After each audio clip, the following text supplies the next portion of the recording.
We're the problem. He has, I mean, A lot of information. he started it. You know, a couple of years ago, I read a good book called The Fair Tax. You guys are so good. It's always the first The one Fair of the Tax year. Proposal. This book dates back to like 2005. By the time it got Abolish to Brad all Hoagland, income he hadn't tax. even heard anything. Individual, He just corporate, said, I know all we voted withholding taxes, against it. everything. And replace. All right. They're having to spin this up. It'll be just a minute or two. So I wish you guys luck. And every time I look at, you know, W-2s, nines, and all the documents that you have to prepare together, and all the time spent preparing tax returns, I think, would it be nice to just abolish all income taxes? Yeah, we can Just always go to a sales mothball it tax. for a few years. Businesses collect sales tax already. You just increase the amount, and Wouldn't there would hurt be a anybody federal to thing. know. Accept that.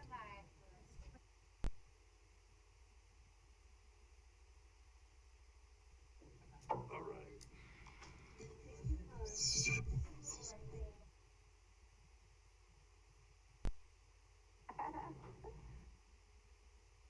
I was wondering. Madam President, we're ready to proceed. All right. Thank you very much, Director Wong. We're going to go ahead and start now into our pre-commission agenda. Does anybody have any general housekeeping item, area of concern or question that they would like to share? All right, hearing none, then we, Madam President, I just have, if we have time, I'll ask a question for her on intermittent. very good. Thank you, Commissioner Hanson. All right, hearing no other questions or comments, we will move into the agenda. Does anybody have any concerns or comments about the agenda items that are before us today? And let the public in, so we haven't said anything, but they're all coming in now.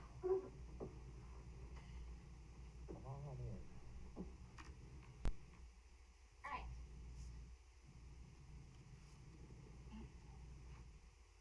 We're good. Okay, we're good to go? Yep. No concerns or comments about our agenda? All right, Director Wong? Over to Madam you. President, Commissioners, thank you very much. Stacy, if you could bring up the presentation, please. Commissioners, what I'm about to share with you is the presentation I'm going to give to our entire team next Tuesday during all staff. It is the outbrief of this year's climate assessment and survey and such, and there are some changes in the. How did you guys get in that presentation? It looks really good up there. As I think you're all aware, this is the first climate assessment we've done since the beginning of the pandemic. The last one was in 2019, and so it was very timely and, of course, informative to see what our team members were contemplating and thinking about here at the Ada County Highway District. As I go through this, you'll see on the common questions that were asked in the past, a comparison between 2019 and 2021, so you can see whatever trend has been going. If that trend number's not there, that means that was a new question we asked our team members. I will share with all of you that our team members were incredibly robust in their comments across the board. There was nothing held back, which I think is absolutely great. And I've summarized those for you. If any of you would like to see all of the specific comments, I do have those printed out and such. And again, all of the team members remain anonymous, which is very important for this type of survey. So that being said, Stacy, next slide, please. So Director Wong, just a quick question. The difference between anonymous and confidential, and I saw on here that it's a confidential, all participants will remain confidential. So that doesn't necessarily mean anonymous. So did they submit with? They were anonymous. They were anonymous, so Yes. we have no. I have no idea whom, what, or where. Okay, so the self-identification of their unit, et cetera. That's Okay. right.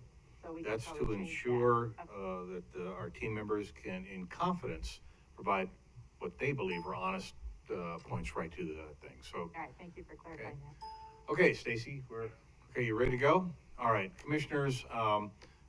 These were the total numbers surveyed, represented 58% across the board. That's the breakout by, I'll call it directorates as to who participated. And as you can see, it's an increase from 2019, percentage-wise and number-wise. Again, I'm sharing this with the team, and so it's going to be flavored toward the team in the presentations. Next slide, please. Okay, I'm not going to read these to you across the board, but as you can see for the first three, the district remained steady in its responses to how the district felt about equipment, safety, and respect from their supervisors. I consider that a home run across the board. Next slide, please. Again, building careers and caring about team members and open lines of communication. As you can see, we're basically in the same ballpark and such, but those are very great numbers from my perspective on what our team believes is regarding answers to those three. Next slide, please. Again, respect is incredibly important across the board. And as you can see, these were new, specifically targeted questions and such. And again, this is what our team relayed in this survey. Next slide. Let's see. Again, setting the example for leadership is always very, very important. And as you can see, from 2019 through the pandemic to 2021, the leadership continues in the minds of our team members to set a very good example for the district. Next slide, please.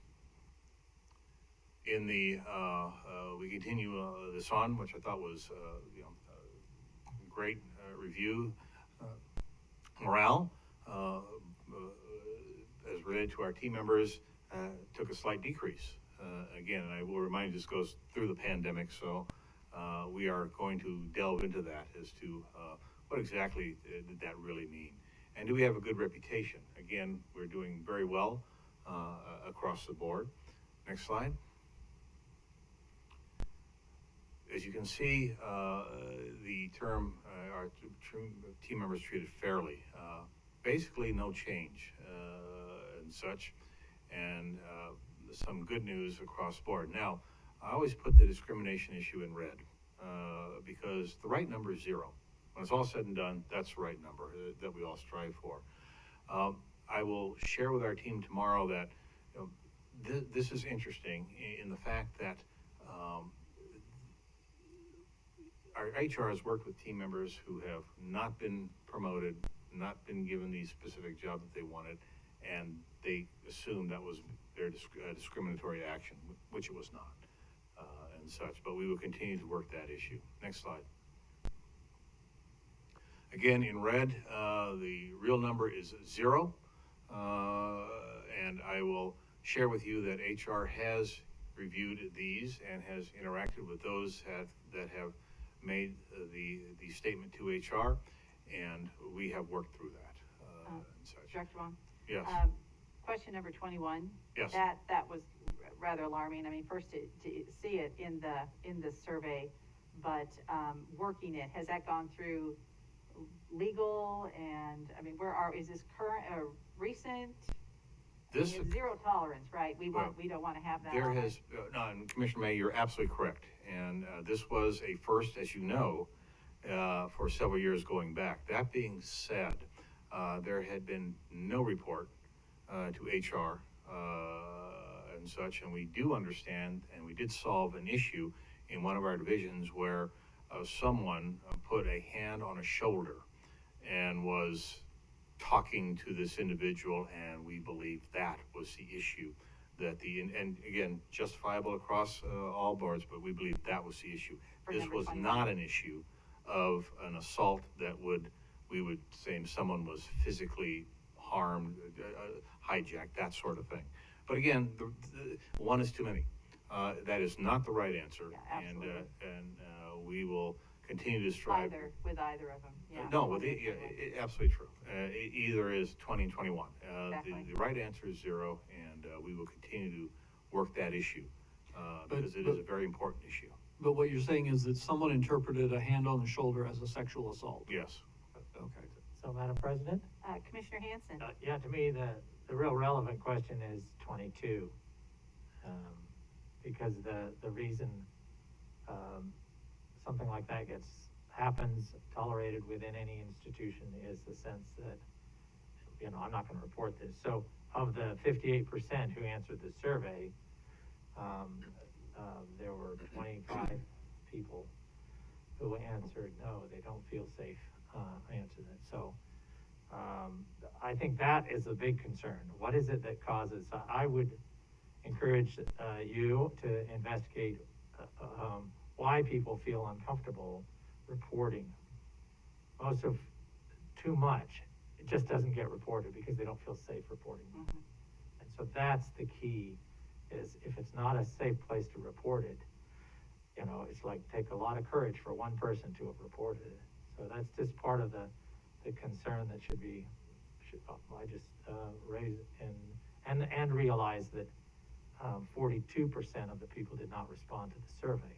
So we don't know how many of those. I just want to surface that. To me, that's the big question. Thank you. Madam President, Commissioner Hanson, I would agree. However, I would say that all three are equally as important across the board when it comes down to viewing this. I will also share with all of you, it's been my experience, not only here but in other areas, that sometimes you just have a distrust, period, dot. And it's not based on any type of specific action, incident across the board. It's just you have a distrust based on who you are. Is that a great thing to say? No, across the board, but that's a fact when it comes on to operations. But yes, we will be delving, and we already are delving into this as we do every year across the board. I will also share with you that, again, the right number is 0 on no. That's the right number. It's very aspirational. Do I believe you'll get there? No. Just the way that all organizations work across the board. But we can do better, and we will do better. Thank you. Next slide, please. Again, across the board, great comments and such. And so that's what our team members relayed to us, and we will continue to work those issues. Next slide. Thought this was very interesting. Back to some of the things you've seen in the past. 92% of our team members that answered the survey believe in a long-term career here at the Ada County Highway District. That says volumes, regardless of what other indicators may be, that you are doing a great job in ensuring we have the appropriate benefits, we have the appropriate equipment, we have the appropriate operational procedures here that will guarantee, or not guarantee, but encourage our team members to invest long-term into the Ada County Highway District. And I think it was very interesting, and you have to put all these numbers together, but 95% of people said they were proud to work at ACHD. That again says volumes for the operation. Bruce, that number 28 almost flies in the face of the question back a few pages where we asked essentially if they thought of ACHD in terms of being a career shop. And I was probably as concerned with that answer, which was what 75% as any on this so far. But I'm more than willing, from what I've seen out in the world, in the valley, in the state, and everywhere else today, to chalk that up to what COVID has done to virtually everybody's perspective. But I'm grateful that number 28 and 29 are the way they are.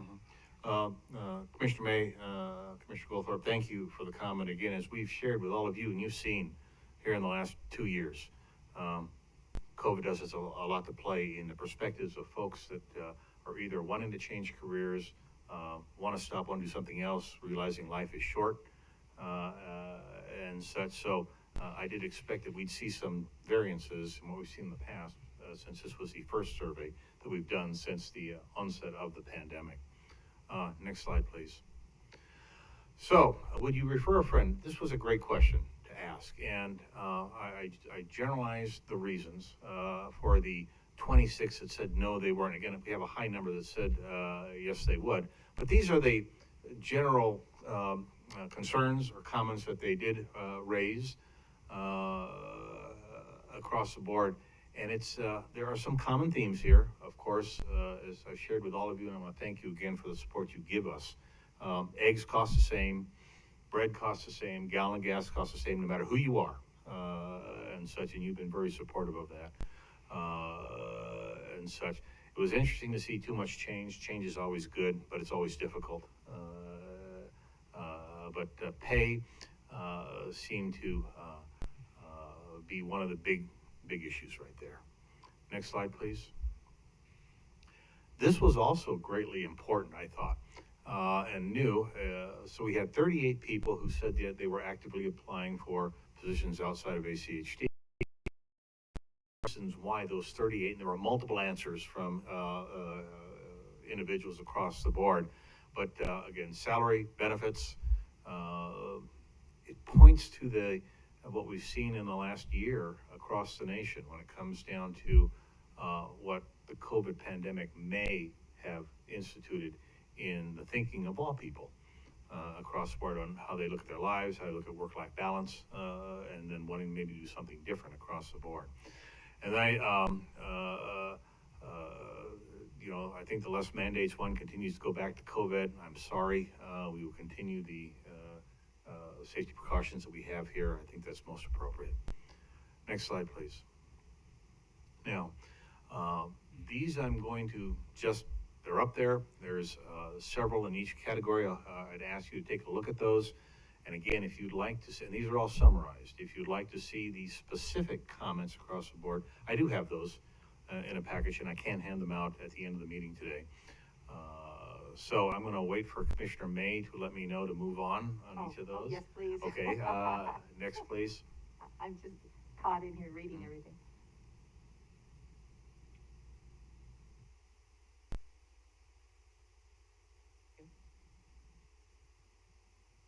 Good. Next, please. Yes, Okay. absolutely.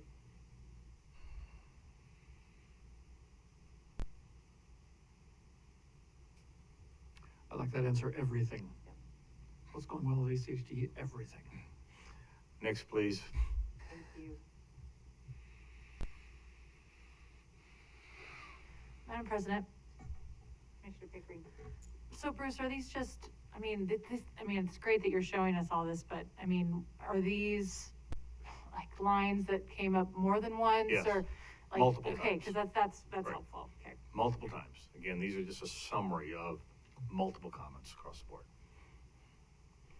I will draw your attention, though, to the third one from the bottom. Oh, I'm glad nobody said the opposite of that. see that? That's for sure. Referring to, yes. Next slide, please. Now, these following slides are what our team members have said needs improvement here at the Ada County Highway District.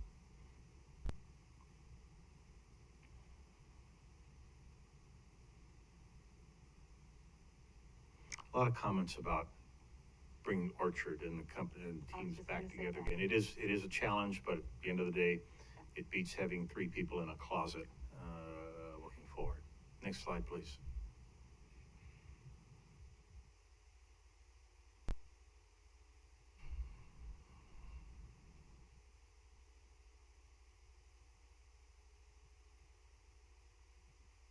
Next slide, please. I swear the first one comes from the general counsel, but that's another. There were a couple in there. And his about group, golf. Yeah. yes. I was gonna ask you. Next slide, please. So this is what our team members shared with us that are the strengths here at the Ada County Highway District. Commissioner May, I'll wait for your. Okay. Go ahead. Okay, next slide, please. There you go.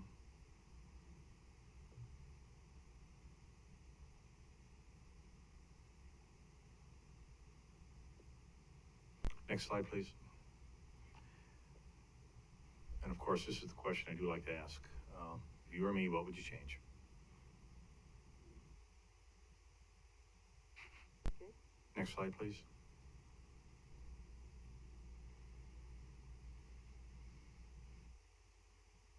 Now, Commissioners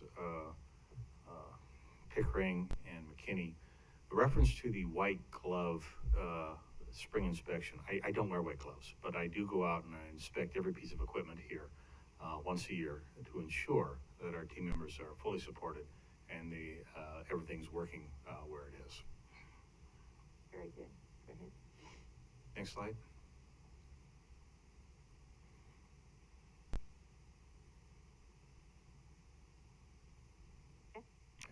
Next.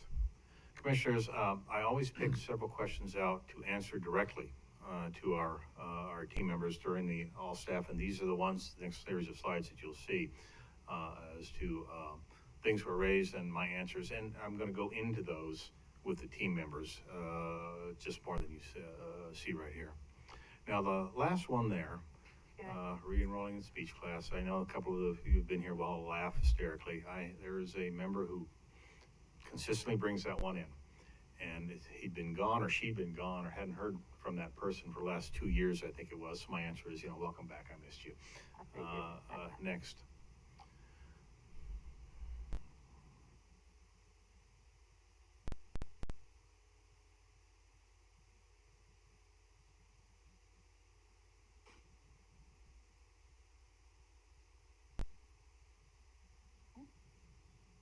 And again, this is always great. It gives us insights across the board, like intern pay. We, as you know, we raised that a couple of years ago.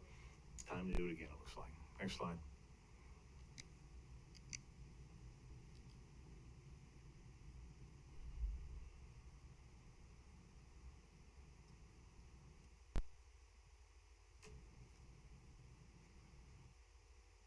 All right. Okay, next slide, please.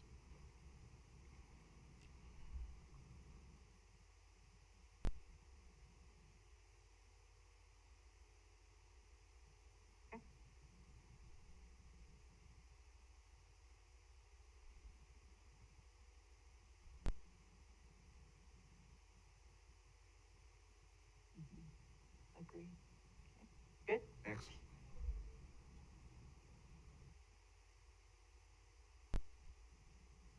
Running out of space. I can't even remember where we put everybody before they went to Orchard. How tightly everybody was squeezed. And we've grown since then. Yeah, and so here we see this again. Yeah. Okay.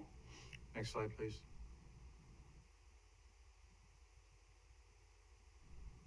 Right.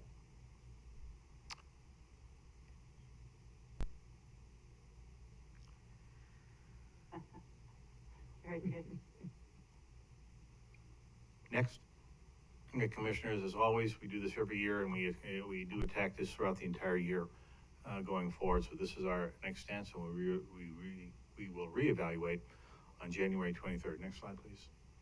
So with that, that is what I'll be sharing in a more.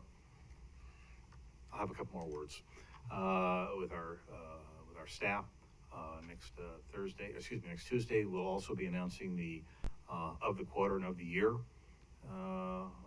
awards. We'll also have a health update, wellness update from St. Al's, and we will speak a little bit about current COVID operations across the board. So, Commissioners, that is my director's report for the day. I stand for any questions you might have. All right, thank you, Director Wong. Any comments or questions for Director Wong? Wong, I have a quick question. Thank you very much for sharing this with us. We last year had approved doing a survey to with the citizens of Ada County to help inform our budget process. And my last data point is that, well, we'd had the discussion as a commission that we were putting it on pause. And where are we on that? Because we had approved the line item in our budget, and going into our budget cycle, it would be good to get some feedback. Madam President, great question. We're on pause. Right, Until we're the just on commission pause. says move forward, yes. Okay, so we need to have that discussion. We'll have that on the agenda, because I think that would be beneficial to, they're coming out with a statewide survey, but it would be beneficial to us as we enter our budget cycle, I think, to get that input from the citizens of Ada County that we work for. Madam President, Commissioner McKinney? do we need to officially put it on the budget to hit the unpause button? Or can we just simply say, we've talked about it before, let's begin moving forward again? Madam President, you List can that do as an that. action item, or since we'd already approved it before and it was on the budget, can we simply just give direction to Yes. okay? Madam President, can I make a suggestion? Commissioner Let's hear Hanson? what data points were touched on, especially in the Treasure Valley, Ada County, on the statewide survey that BSU is in the process of doing or complete. I don't know. They usually do one, and I understand focused on transportation, so that would They are, really and they're help. having their, releasing it to the public on Friday. Great. But that is statewide, and I think we can, have some questions that are more specific just to Ada County and the citizens we serve, and I really think it would be beneficial if we go into this budget cycle. So I would be in favor of, since we've already approved it, and it was in our budget, and we were simply on pause, that we move forward with that and reach out to the appropriate people to get that. Yeah. I agree. Thank you. Madam President, with your permission though, what we'd like to do, based on, got the direction, I'd sure like to share some thoughts with all of you first on what you may want to ask or may not want to ask or may be good with, then we'll go from there, but we'll engage I think shortly. that would be, I think that would be beneficial, and I would ask each commissioner to, come back with a few things as well that we could share, and I think probably just get that going so that can inform us as we go. So, thank you. Madam President, I have one question. Commissioner Pickering? Director Wong, I've noticed very happily that some of our, flashing yellow arrows have been programmed, but there's still some that are missing. Do you have any update in terms of being programmed? So what's kind of the update in getting our entire system up to date on that new software? I'm going to swing immediately this way.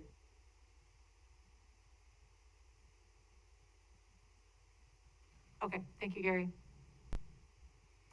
All right, any other questions or comments for Director Wong? Director Wong, do you have anything more for us before we, No, ma'am, I do almost not. on time?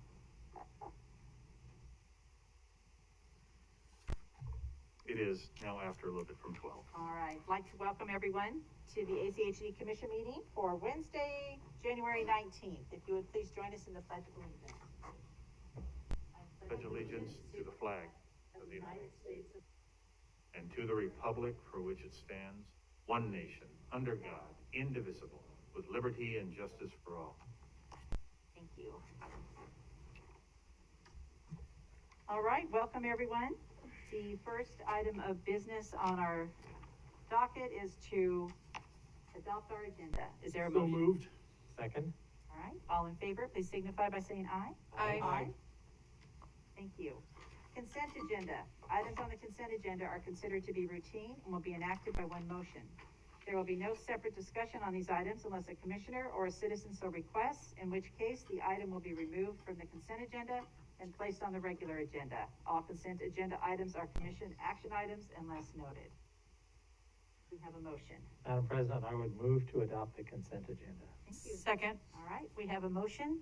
All those in favor, please signify by saying aye. Aye. All right, that takes us to our regular agenda. We only have one item on the regular agenda today. It's a request for reconsideration of previous commission action on the ACHD 2022 holiday calendar on January 5th, 2022, submitted by Commissioner McKinney. I will just remind the commission that Commissioner McKinney had some concerns, and he is requesting a reconsideration of that action, but that motion needs to be initiated by a commissioner that was on the prevailing side, which would be either Commissioner Hanson, Pickering, or myself. So with that, Commissioner McKinney, we will give you the floor. Yes, thank you, Madam President. After the discussion and the action that was taken in the January 5th, commission meeting, a couple of things bothered me about it. Primarily that the decision was made without getting all the facts. And that sort of an approach is always dangerous for a body like this. Because of course, it's never wise to take action without getting all the facts. In particular, facts regarding the cost of adding new holidays, and some other factors that weren't considered. So I would like to have those presented. Now, I asked some questions, and I believe everyone on the commission saw the questions that I asked, and also the answers that the director provided to those. The first question was, what's the basic cost for all of our employees for one day? And the answer was $102,000. So that's how much we spend and I presume, Director, that includes pay and benefits and so on. So that's the whole kit and caboodle for one day. I'm sorry? Okay. But then there's some additional considerations. I asked the director about how much we spend for on-call, and the answer is at $40 per day in summer and $600 per day in winter. But now my understanding is that that's the cost simply to have certain employees sitting by their telephone waiting for a call. That doesn't include the cost of them actually working on those days, and correct me if I'm wrong, but when you have a holiday, and employees are called in on an on-call basis, then the work that they do is paid at time and a half, is it not? It's overtime. So we can't just say, okay, on an ordinary, excuse me again, an ordinary Tuesday in January, a regular work day, if it's a snow day, we have snow ops, and that's gonna happen, that happens from time to time. On that sort of a day, if it's a normal work day, we don't have the overtime costs that we would have for those same snow ops on a holiday, right?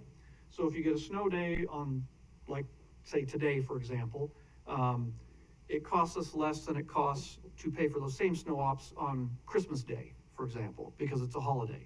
So that sort of additional cost also needs to be included. Now, and I don't have a specific number on that, but I would imagine we're looking at, it's at least going to be a few $1,000s if I'm not mistaken. Maybe Director Wong, excuse me, can give us what it was the average number of hours on a winter on-call day versus a summer on-call day. And I recognize that they have different costs, but there's probably an average. What are we likely to spend? Director Wong. Madam President, Commissioner McKinney, thank you. First off, just as a slight clarification, nobody gets overtime until they've completed 40 hours of work. And even if they're having to work on a holiday, they get time and a half. But I mean, they don't get overtime until that 40-hour is reached. Now, generally speaking, the way we rotate our crews and such, we try to minimize that overtime operation, because you'll have I'll call it A and B operations. If we're in 24-hour ops, then a crew will work for X number of hours, then the other crew comes in and relieves them.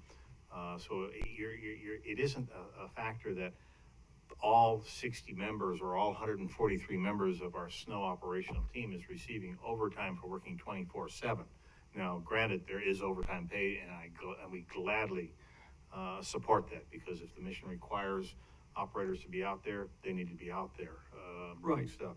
And so I think I'll have to defer on the averages between a summer overtime and a winter overtime. Summer time frame, we probably don't see as much. However, depending upon what the weather conditions are regarding flooding, cracking, you name it across the board, chip sealing, which is a huge issue. And so I think it really kind of balances itself out and such, because as you recall, or as you've seen, when our chip seal operations are out there, they will work on Saturdays and Sundays to minimize the impact to the traveling public, especially when it comes down to operations around churches, schools, major intersections like this last year, Fairview and Franklin and Eagle, Franklin and 10 Mile, those things. Our crews do that on Sunday, again, to minimize the impact. So at the end of the day, I'll do the homework. I don't have that answer right now. I will get it for you, but I really think it is a wash, because we do budget for X number of dollars, as I think I shared with you, what overtime, we do put it in the budget. Sometimes we hit it, sometimes we don't, depending upon what the criteria is. But at the end of the day, if there's an emergency or action, we're going to support it. And as we saw in 2020, I think it was, 20 was a good year. We had budgeted through the budget process what we believed was going to be the average overtime, and we didn't hit that, so that was dollars that we didn't have to spend. Well, and let me clarify then, I guess when I say overtime, I'm thinking time and a half, and you were saying that. Now, overtime is, again, it depends on if, on a holiday, it's time and a half guaranteed, there it is. However, what our crew, Jennifer and Gary and all of us and the chief of staff try to do very religiously is minimize that by, again, ensuring that our crew members have a set rotational work Sure. day. Yeah. And I guess, and here's kind of the way, we want to compare apples to apples. So the example I gave, you have a snow day on Christmas Day, which is a holiday, versus a snow day on a day like today, which is not a work holiday. What's going to be, consider it's the same snowstorm, same needs. How much more are we going to spend for those needs on a holiday versus on a regular work day? That's kind of the question. I'm gonna spitball this, say maybe about $10,000, is that about right? Yeah, about $10,000. Okay, so about $10,000, and frankly, I, in my mind, I estimated something lower than that. Okay. So, and then, and this is the other thing, and I brought it up, and I'm not sure the intent of my question was quite clear. Take a week that doesn't have a holiday in it and add a holiday. Now you've got a week that ordinarily would have 5 work days, and now it's got 4, okay?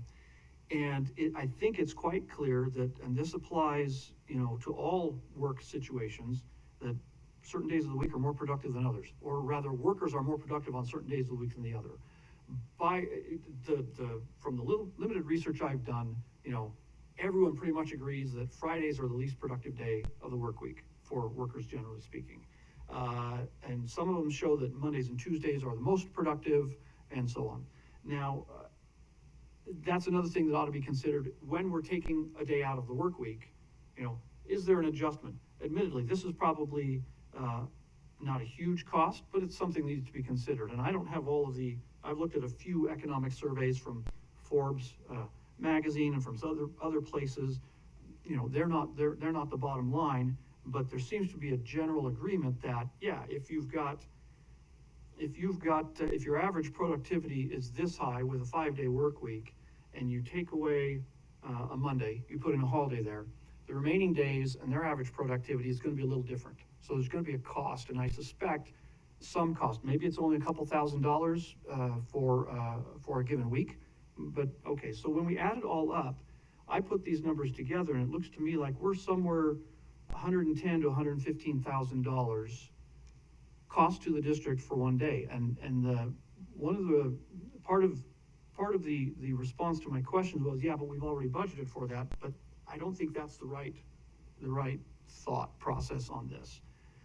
Whether it's in the budget or not, the point is, if you have a day that we're spending money and we're getting work from employees for that day, now you make it a holiday, and now you're not getting that same quantity of work, but still paying the same amount. So the cost for these holidays is a significant cost. And when we're looking at, $110,000 to $115,000 for each of those holidays, and now the commission just goes out and sort of on their own says, you know what, let's have 2 new holidays. It reminds me of the phrase that a member of Congress commented many years ago when they were arguing about, the federal budget and deficits and so on. He said something to the effect of, well, $1 billion here, $1 billion there. Pretty soon you're talking about some real money. Now, the truth is, and of course it was meant to be kind of a humorous remark, but the reality is, in our context, 100,000 here, 100,000 there. I don't think it's wise for us just to be tossing around these amounts and saying, oh, you know what, let's take another $200,000 and just push it down the drain, especially when we're also, during this pandemic, there's this COVID pay that we're also paying that we weren't paying before. And of course, I'm not saying that the COVID pay is a bad idea. What I'm saying is adding more holidays while we've also got these additional financial stresses on us because of COVID, likewise is not wise. So for those primary reasons, and of course, you know, the survey that we just went through showed that the employees really like the new holidays, but the reality is employees are always going to like new holidays. Okay, I don't think that's not a surprise to see that employees really like the two new holidays. I don't think there's any organization where you could offer employees a new holiday and they wouldn't like it. So that can't be our bottom line basis. And you might say, well, but it brings up morale. Okay, but we do lots of things here, and Director, you do lots of things here to keep the morale high, and that survey showed that morale is generally good at ACHD, and that we're doing a good job with that. I think that was the case even before adding two new holidays. So, with all that information out there, I want it to be clear that the Commission's vote to add two new holidays, sort of out of the blue, without looking at the actual cost to the district, and without really considering all of the facts, was unwise, and that doing so right now, given the COVID epidemic, the COVID costs, and the inflation that's come along with, you know, recent events and recent developments, was not wise. And that's why I have requested this reconsideration. So I think that's all the facts, and I think that's what the Commission needs to know and understand before considering this question. Madam President, Commissioner McKinney, thank you. Those were some very good thoughts across the board. I would request that the Commission appreciate or understand, and I know that you all do, that these are very interesting times right now. And recently I received a note from one of our managers being incredibly grateful for the Commission's action in point of retention for team members. I'm so humbled and grateful to all of you for supporting all the things that we have instituted. And you might have read recently, I think last week it came out, that the state is now looking hard at how they can increase those different types of benefits, how they can increase their retention issues, how they can increase different things. And might be some things that you might want to share with the state to say, okay, here's how the Ada County Highway District has done this. And we have broken some glass ceilings. We really have across the board. I look at this when it comes down to holidays in a very different kind of perspective. I think you have to look at what the role of the organization really is. There is a difference between a private firm that is looking at certain things and an organization that is tasked to be able to produce all sorts of different things at different times: fire, police, emergency responders, Ada County Highway District across the board. So there is both a objective and a subjective logic that I think an elected board goes through when they make these types of decisions. I think that, quite frankly, it's not been my experience that any type of opportunities that we do give our team members decreases the work effort. And I'll be candid with all of you. I hate Mondays with a passion. I just do. It's just who I am. I love Fridays and such. And we have a phrase around here that says, you know, it's Friday. It's okay, 2 more working days till Monday. We're ready to go and such. But I think that as we look toward the record, I would agree with you, sir, that when on a holiday, there is a slight downturn in some parts of the Ada County Highway District. But please remember that at the end of the day, if something occurs, our team members are out there. For our maintenance operations, our traffic operations, we actually do a 410 work week. So we have people that are covering across the spectrum, even though they may work from Mondays to Thursdays. We have other ones that work from Tuesdays to Fridays. And so everything is covered across the board. I will share with you that sometimes holidays are very frustrating because we know that there is a due date come Wednesday. And we have to be prepared to the best of our abilities to not only present to you those very difficult decisions and options that you must make as an elected board. But at the end of the day, we have to be ready for the potential questions and comments and other ideas. So I don't see the decrease across the board at ACHD in our ability to provide the services and requirements that we've been tasked to do and such. I would suggest that anytime we have an opportunity to take care of the crew force, we'll let them take care of the mission, because I truly believe that our people are not cost centers, they're profit centers. And that's the focus that we've taken on, but you raised some very good points. I tried to answer those to the best of our ability as quickly as I could, because I knew you needed that information. So commissioners, I'm going to be quiet, and that's all I'm going to say. Thank you, Director Wong, for that. Thank you, Commissioner McKinney. Did you have any other information or? No, I response to something that Director Wong mentioned, the studies that I looked at found that 11 a.m. on Monday morning is the most productive point in the whole work week. Not at the Ada County. This is kind of interesting. All right, well, so in any case, I've said my piece. I thought this information should be, we should discuss it. It should be out in the open, and do with it what you will. Okay, we appreciate it. Thank you very much, Commissioner. Other commissioners, any comments or questions? Yeah, President May. All right, Commissioner I just Pickering. have one comment, and it builds on Director Wong's points. We were there, I think the insinuation that we just kind of ran through and just willy-nilly chose 2 holidays is pretty inaccurate, because we heard and considered plenty of facts from our team. We had plenty of time to look this over and consider it for the last few months, so I vehemently disagree with that. I agree. Thank you for sharing your additional facts that you think are worth mentioning, but I do not support your reconsideration of this motion. Madam President, Commissioner may I Lee. ask what facts? I'm having a hard time recalling any facts that were given in that whole discussion. Just go and rewatch our meeting that Sherry presented, all of those facts about the benefits of having and recognizing Juneteenth.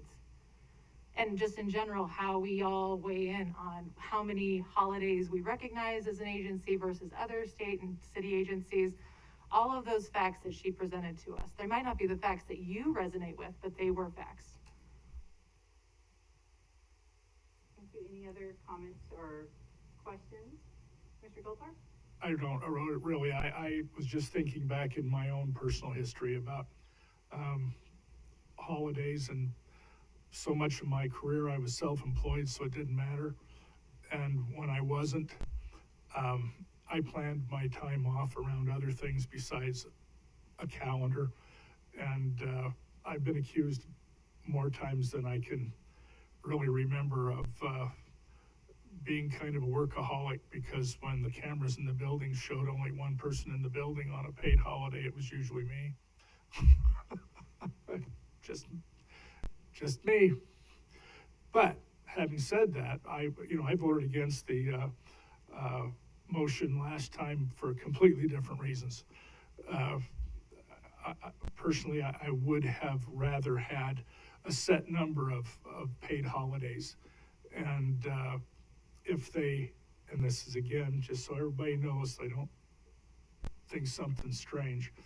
My idea of something substantial to have a paid holiday doesn't involve Black Friday.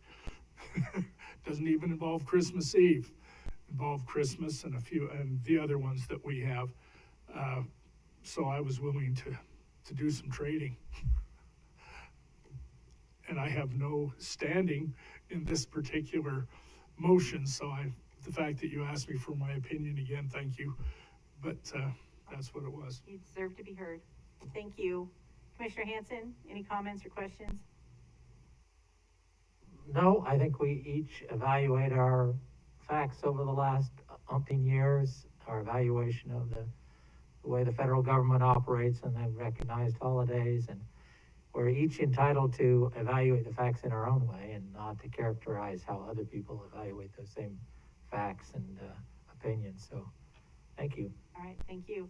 And I certainly, and I hope, and it's certainly my goal that anytime I take a vote, I do it from an informed position, and I feel that I did at this time, and, I don't feel that our decision was made in a vacuum. I appreciated Sherry's, data that she gave to us. I think adding those two holidays was prudent, and I think it's beneficial for our team here at the district.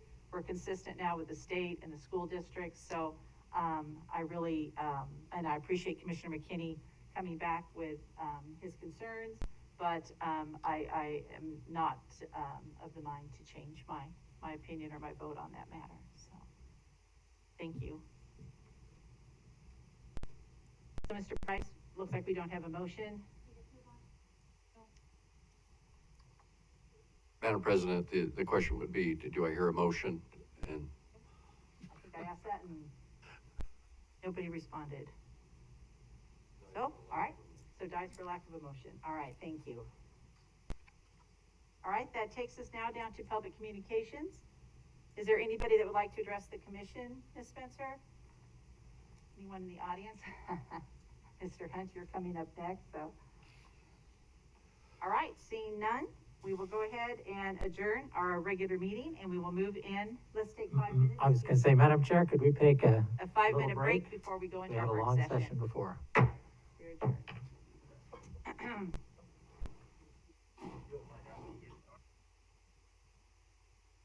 Stacy, I did that for you. Did your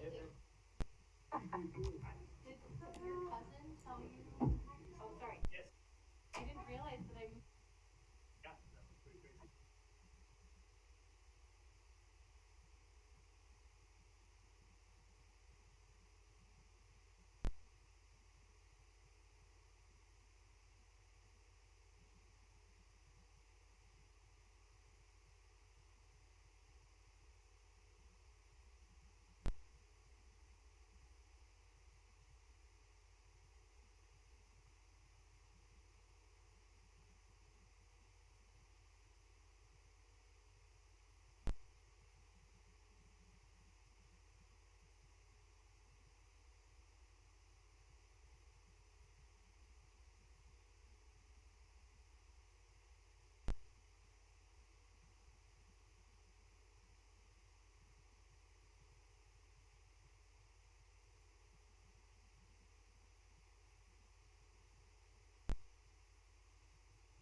for our work session, and it will be a presentation by Stephen Hunt with Valley Regional Transit. Stephen, welcome back. Thank you, Commissioners. Glad to be here. My name is Stephen Hunt, and Development Director from Valley Regional Transit, and just have a short presentation today about the State Street Memorandum of Understanding. So the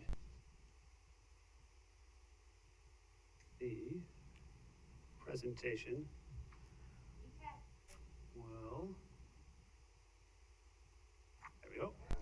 We'll go over just a brief background of what has been accomplished on State Street, and then just an update on what's included in this MOU. Very good. So as far as background on State Street, we've been over a decade, there's been over a decade of coordination between ACHD, member cities, planning organizations, Valley Regional Transit, and we have accomplished a lot over those years. There's the State Street Transit Operation Plan, which has guided a lot of activity over the last decade in particular. There's been intersection improvements that ACHD has completed at Veterans Memorial Parkway, at Collister. There's Pierce Park, which is under development right now. There's been transit signal priority work that's been implemented along the corridor.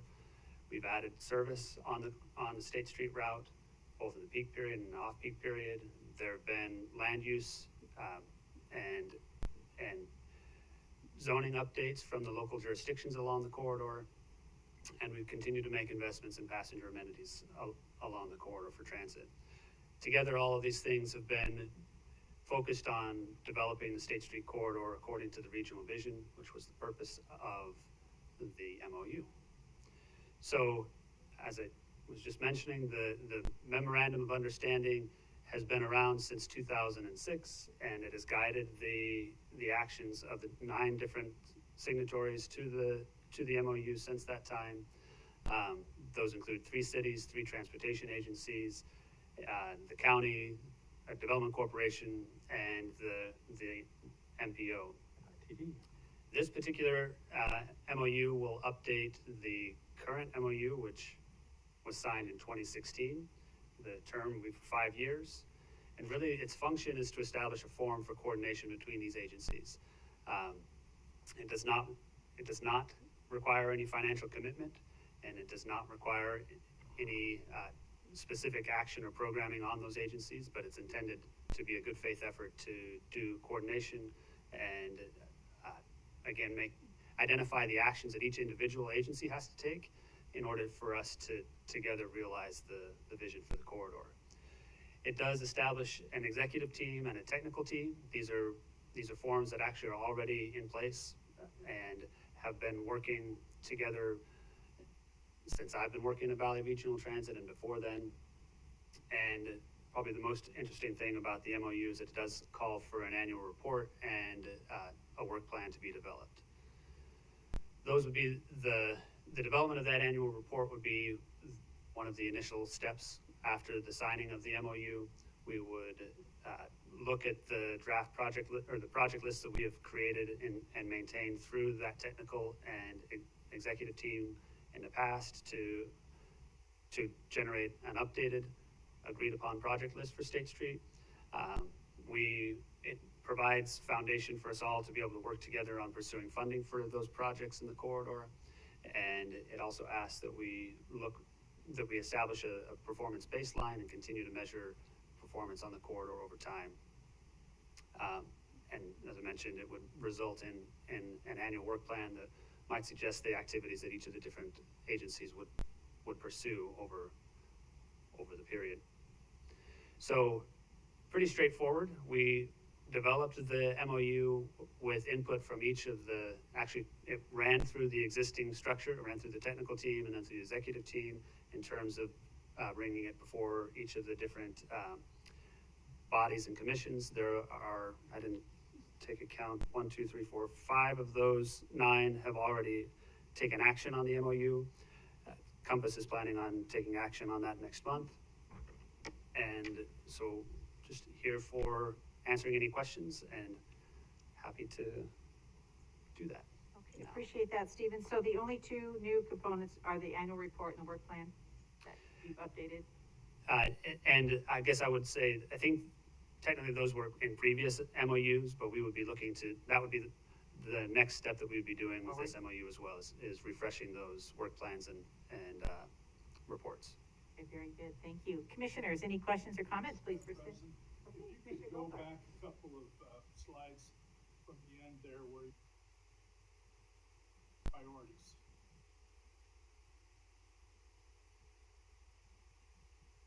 There you go. That one? Yep, that's it. Okay. Now, have these been modified at all in transportation funding bill that was passed? They have not. Could be.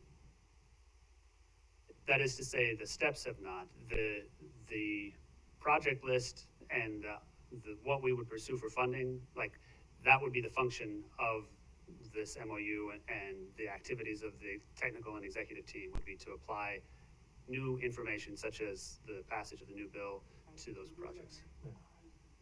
Hope you at VRT understand the advantage that holds now along Boise bidding arena, and this is one of, not the largest series of projects that we have dealing with.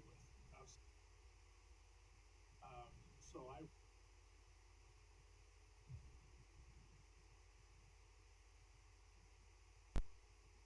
to become really competitive. Good Thank you, point. Commissioner, Madam President. Yes, so the MOU just reaffirms each agency's commitment to the vision. We are in process of looking at what the new bill would provide in terms of funding opportunities, and we're pretty excited about taking that forward. Yes. And as you say, that will take place when the advisory board gets together and they plan out their strategy going forward and take in all that new funding information, and, very good.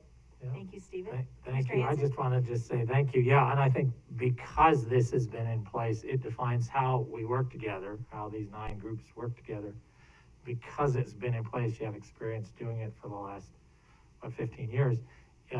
We are in a position to help each other in order to take advantage of the unique opportunities this year and in future years. But it just defines what our relationship is, which is good. It's a little like a prenup, right? Indeed, Commissioner. And if I could just offer one example. Please. Last time I was here, we talked about potential projects that ACHC and VRT could work on together. It's that kind of coordination that we had been doing that we would roll right into any future funding opportunities, including with the new bill. Thank you, Stephen. Commissioner Goldberg? Sure. Much faith in you with comment, and I'll take it up with you all. Perfect, thank you. Any other Madam President? comments? Commissioner Pickering? Oh, I just want to say thank you for coming, Stephen. This is really exciting. And to echo the other commissioners' thoughts, it's, would love to learn more about what projects you guys see that you can accelerate or expand on with that additional funding. So whenever the team and or leadership at VRT has some, semblance of what, you'd like to move forward in pursuing, if there's anything, and speaking on, my own behalf, if there's anything that we can do to support you guys in those efforts as letters of support, we've already talked about matching funding, but anything and everything that we can do to support you in acquiring those funds, I would love to hear that at a later date. Thank you. Any other comments or questions? All right, Stephen, thank you very much. We appreciate you being here today. Thank you. All right, next up. It is? I'll just move it over this way. All right, Commissioner Hanson was probably messing with you. Welcome, Tom. We're going to move into project prioritization, existing methodology review, and you've got the floor. Happy New Year. Happy New Year. All right, thank you, Madam President, members of the Commission. For the record, my name is Tom Laws, Planning Supervisor here with ACHD. And today I am just going to provide the official kickoff for the Integrated 5-Year Work Plan Prioritization Review and provide a little information about the next steps.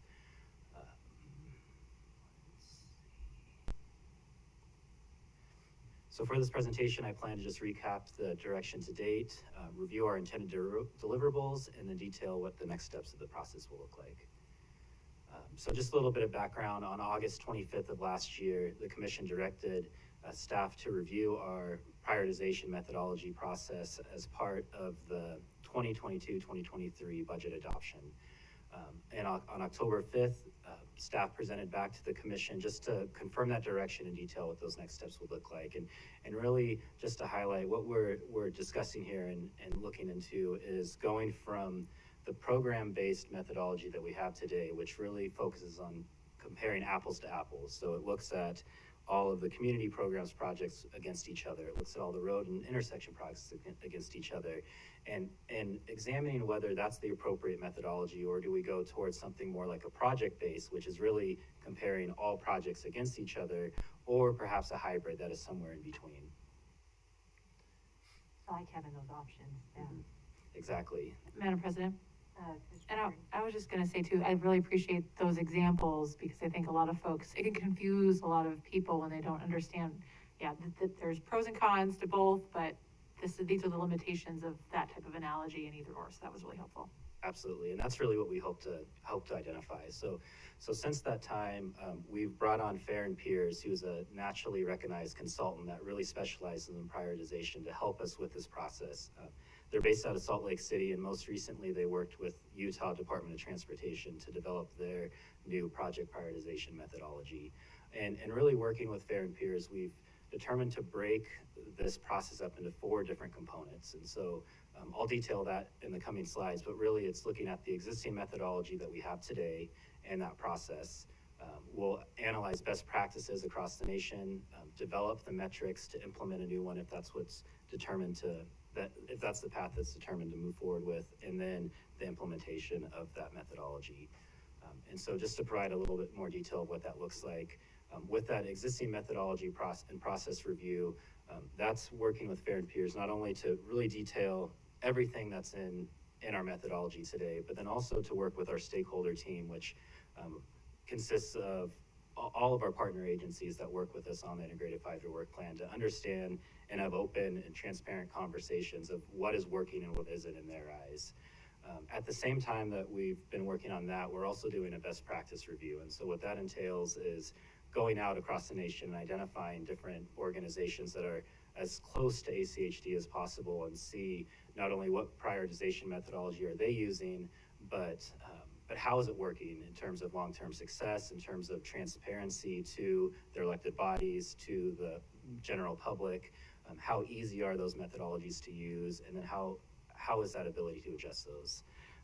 Once we've completed both of those 2 efforts, we plan on coming back to the commission and getting direction on whether or not our current methodology is working and we should stay with it. Are there minor tweaks that we should do, or if it is determined that we actually need to move forward with something else.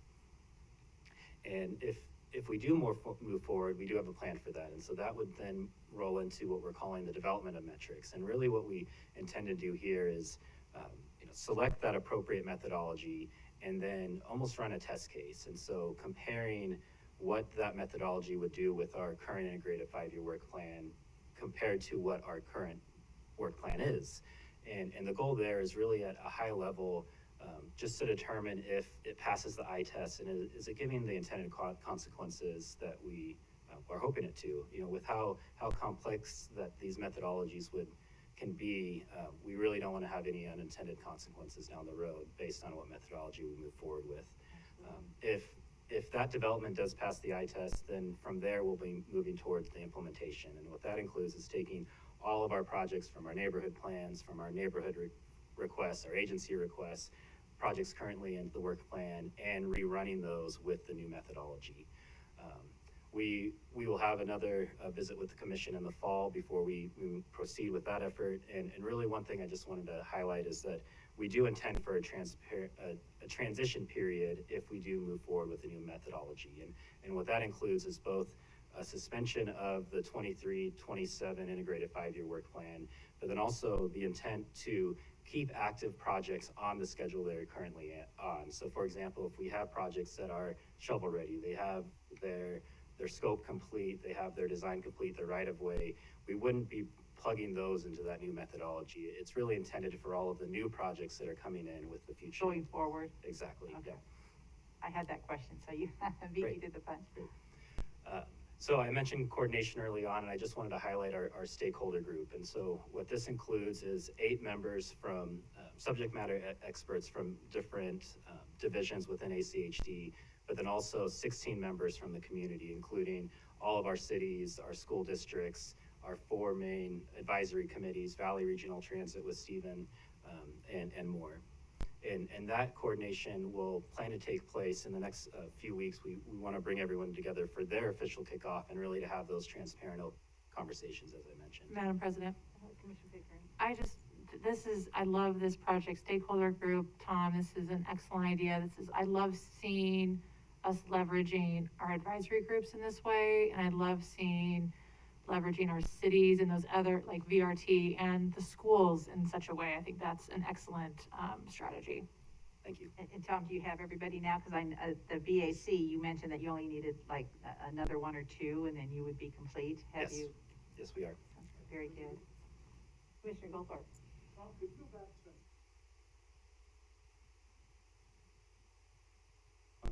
Well, a lot of people are probably grateful for that. Just kidding. Let's see. Okay. Yes, that's the one. As some of you have probably noticed the last 7 years, I'm a pretty simple guy.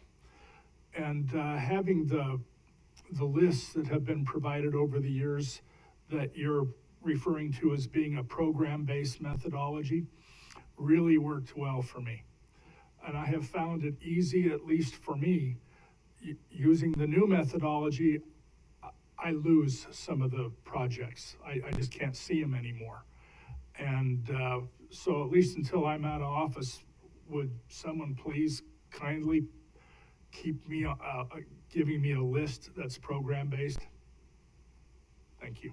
Madam President, Commissioner Goldthorpe, absolutely. And I think that's one thing I'm really excited about when we dive into the comparison and best practices across the nation is to take a keen focus on that transparency and the ease of use, ease of understanding, and really see we don't need to create the wheel with this. Are there other methodologies out there that are working well with other organizations? And hopefully that process will help determine that. Madam President. Very good. Commissioner Pickering. And you bring up a really good point, Commissioner Goldthorpe. I think ultimately we would want whatever outcome it is to make it just as easy to explain and compare the projects, right? The goal is for, at least I'm understanding it, is more holistically understand, because where we ran into the issues with the integrated fiber work plan was like, with Rose Hill and just that, there's this intersection, right, that's in a, or this type of community program, and it's pitted against other types of programs that are outside of that program. So anyway, I'm just hopeful that the project-based approach, and after your research and looking at other communities, it won't, it might be confusing now because we're looking at the process and metrics and all of, that's kind of the muddy, goopy part. But I think once we get out of that, hopefully it'll be fairly simple to understand and compare them in that way, I guess. So maybe just sit with the uncomfortable. Well, like I said, I get lost. And as a lot of people around here know, if I don't understand something very well, I always vote against it. So I'm just kind of letting you know how to sell me on this stuff. And that's all I'm asking. And I like your comment about we're going to have that latitude, maybe a little A, a little B, a little hybrid, so as we grow into this, we can certainly address the best way to go forward. Yeah. Absolutely. Thank you, Tom. So just to conclude with our next steps, we intend to have that kickoff meeting with our stakeholders in the coming weeks. And then following that, over the next 2 months, we will finalize that existing methodology and our methodology review and process, and then review of the best practices nationwide and plan to come back to you in the coming months with our findings. Okay. And would you let us know when that kickoff meeting Absolutely. is going to be? Yep. Very good. Thank you very much, Tom. Commissioners, any comments or questions? Commissioner McKinney?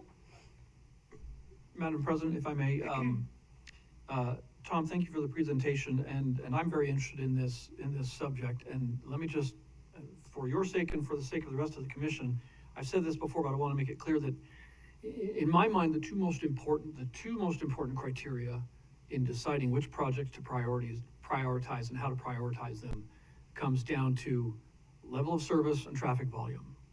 And that whatever we do, those two criteria need to have the greatest weight. And my concern about our prioritization methodology at this point is that I see a lot of, well, if I look at the way the points are scored for prioritizing a project, I don't see those two factors having the greatest weight in the way we're doing it now.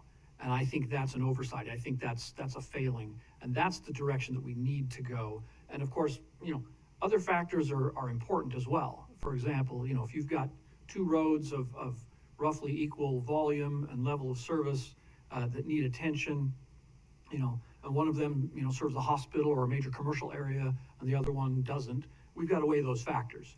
But those are like tiebreakers.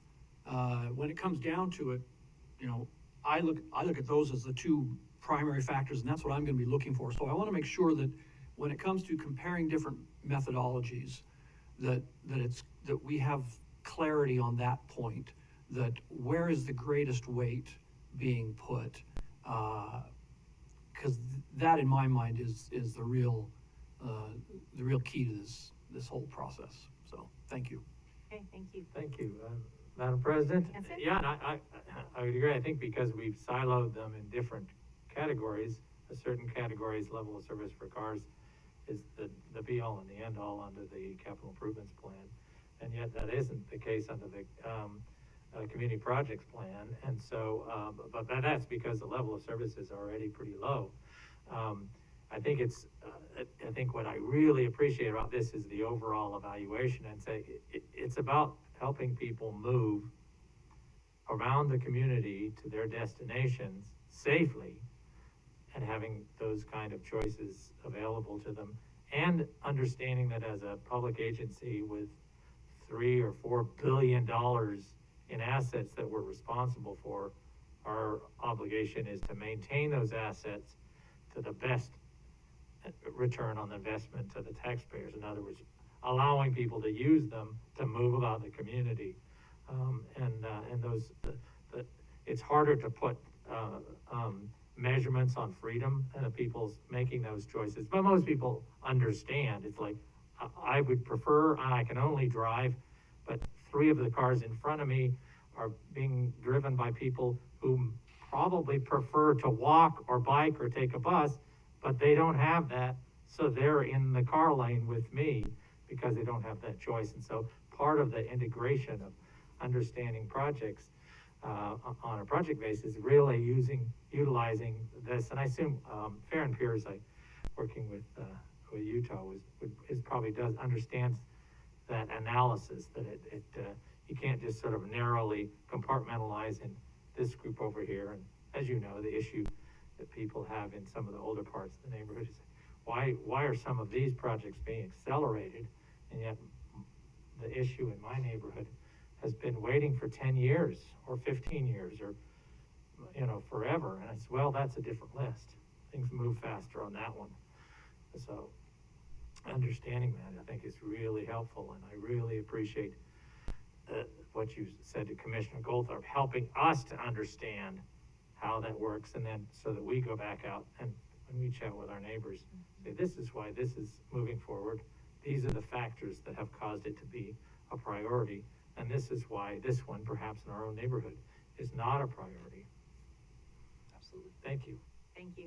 Madam President? All right, Commissioner Pickering. And I just want one last comment, and I just think it's, I always, as a, public health nerd, evaluation is very important. I think, whenever you're going out and looking at what other communities are doing in our jurisdictions, I'm sure we're doing some things really well, and it's gonna be really great to see what those are. And if this original process is the best, then that, I think, is just confirmation that, we gotta keep going in that path and direction. So I feel like either way, this is a win-win, and I just am really excited about that. I feel like with the process that you've outlined, and I feel like it's gonna be a wonderful conversation, and hopefully we'll see great results from it. So thank you, Tom. Thank you. I'm confident we will. Yep. Thank you, Tom. No other questions or comments? All right, Tom, thank you very much. All right, waiting patiently, Mr. Inselman. Impact fee ordinance. Yeah, I tell ya. I thought that was you in the Steve Price costume a little while ago. Welcome, Gary.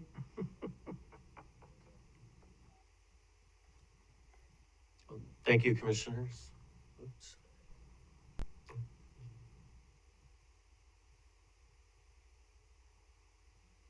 That was it. Right down to business. Short and sweet. Okay, for the record, Gary Inselman, Deputy Director of Development and Technical Services.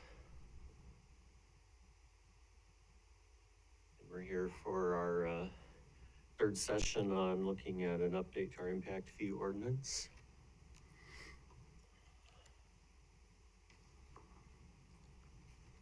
So today I'll go over with you some of the direction that we received from your previous work sessions. Again, go through what can be revised in the impact fee ordinance under our current requirements under the statute. We do have a new source of information with the latest edition of the ITE Trip Generation Manual. The 11th edition just came out a few months ago. So that is new from when we first started these sessions, and I'll go through some of that and what that means. In the letter that you received from Boise City on what they would like to see with this process, one of their requests was some affordable housing tools. I'll go over some of that and what some options are and seek your direction there. And then I'll review some past actions that I think I'd like to refresh your memory on how we have shifted the balance here quite a bit in the last few years, just to give you that history. So as you know, we were directed to have a revised impact fee ordinance in place by June 1st. Given that time constraint, this really does need to be a limited update. I've spoke to that before, that following the adoption of Communities in Motion 2050, about a year from now would be the time to begin a major update with all of that new information that they're going to be providing, including a new household survey, which is great information for us. We're using one information, it's about a decade old now. So then we'll go into what can we do. As we discussed in one of the previous sections, we would recommend some tweaks to some of these miscellaneous items where we have to repair landscaping, irrigation, utility relocations that are in private easements, where that would be a cost to the highway district. These costs are only incurred because of the widening for the additional capacity for the CIP improvement. So we'd recommend that that be set at 100% impact fee eligibility. We discussed the possibility of funding the unfunded list. We'd still recommend doing that. That would add approximately $3.3 million a year in additional revenue. Commissioner McKinney. Excuse me, sorry. Gary, can you refresh my memory? What are we talking about when we say the unfunded list? In the current adopted capital improvements plan, we have a list of projects that are officially listed as unfunded. We fund the right-of-way acquisition for all projects, but the design and construction is listed as unfunded, and they do not have a year to be completed in the capital improvements plan. That was done in this iteration of the capital improvements plan just based on the anticipated revenue we would collect in impact fees. It wasn't because of a limitation of other revenue as it had been in years past. This was just done to make it a more realistic plan that we could accomplish. With the changes that we're recommending, we would have additional revenue come in. It would be feasible to include all of the projects as funded in the capital improvements plan. Oh, I see. So in other words, the recommended changes to the impact fee ordinance would free up additional funds that would allow us to fund things that we couldn't previously fund. That's what that's saying? Yes. Okay. Commissioner. All right. Madam President. Commissioner Pickens. So Gary, just for clarification, these recommendations are staff recommendations, is that correct? Madam President, Commissioner Pickering, that's correct. This is our recommendations to you to move forward with in a revised impact fee ordinance if you so direct. Okay, thank you.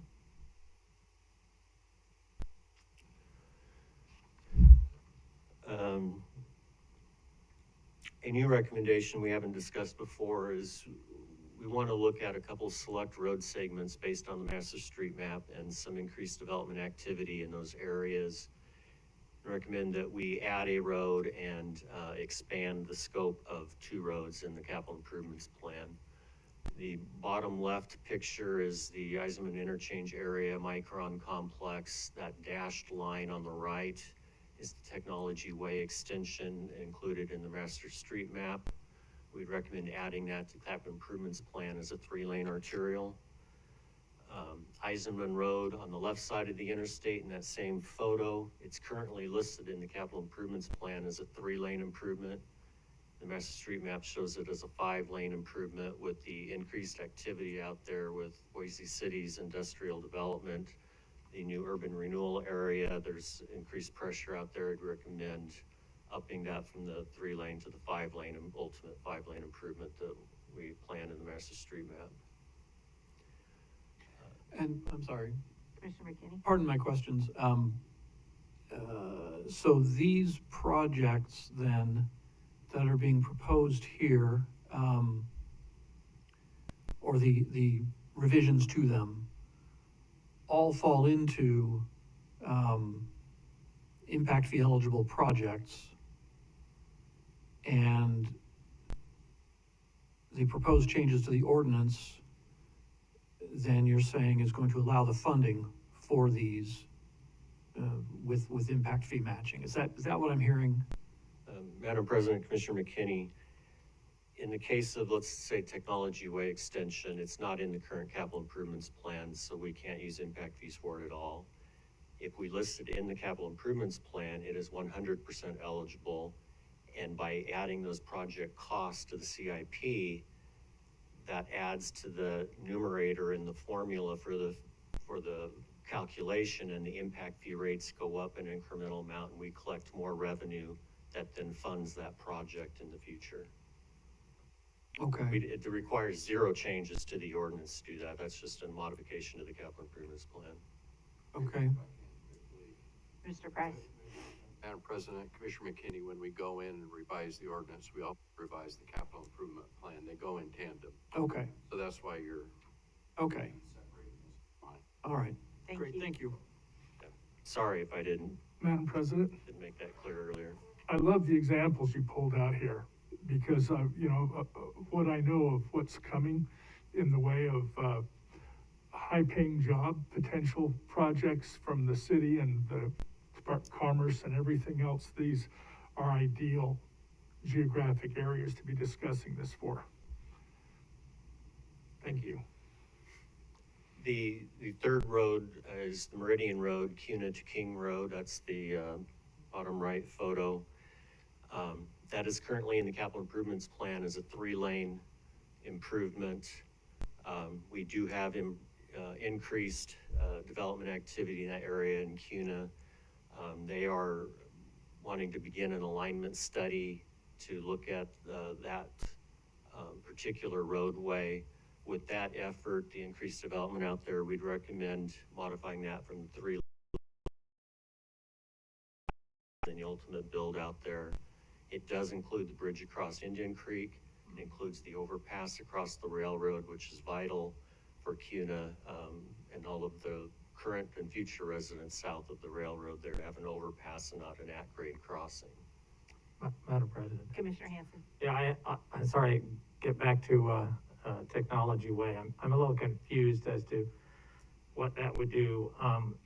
The issue in that area is the fact that south of Highway 21 is a neighborhood that the road is called Columbia, although it's not connected obviously to the rest of Columbia. That's their only access road.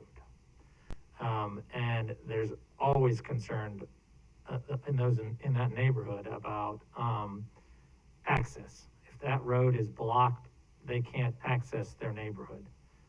So does extension of technology give them a second real access to Highway 21?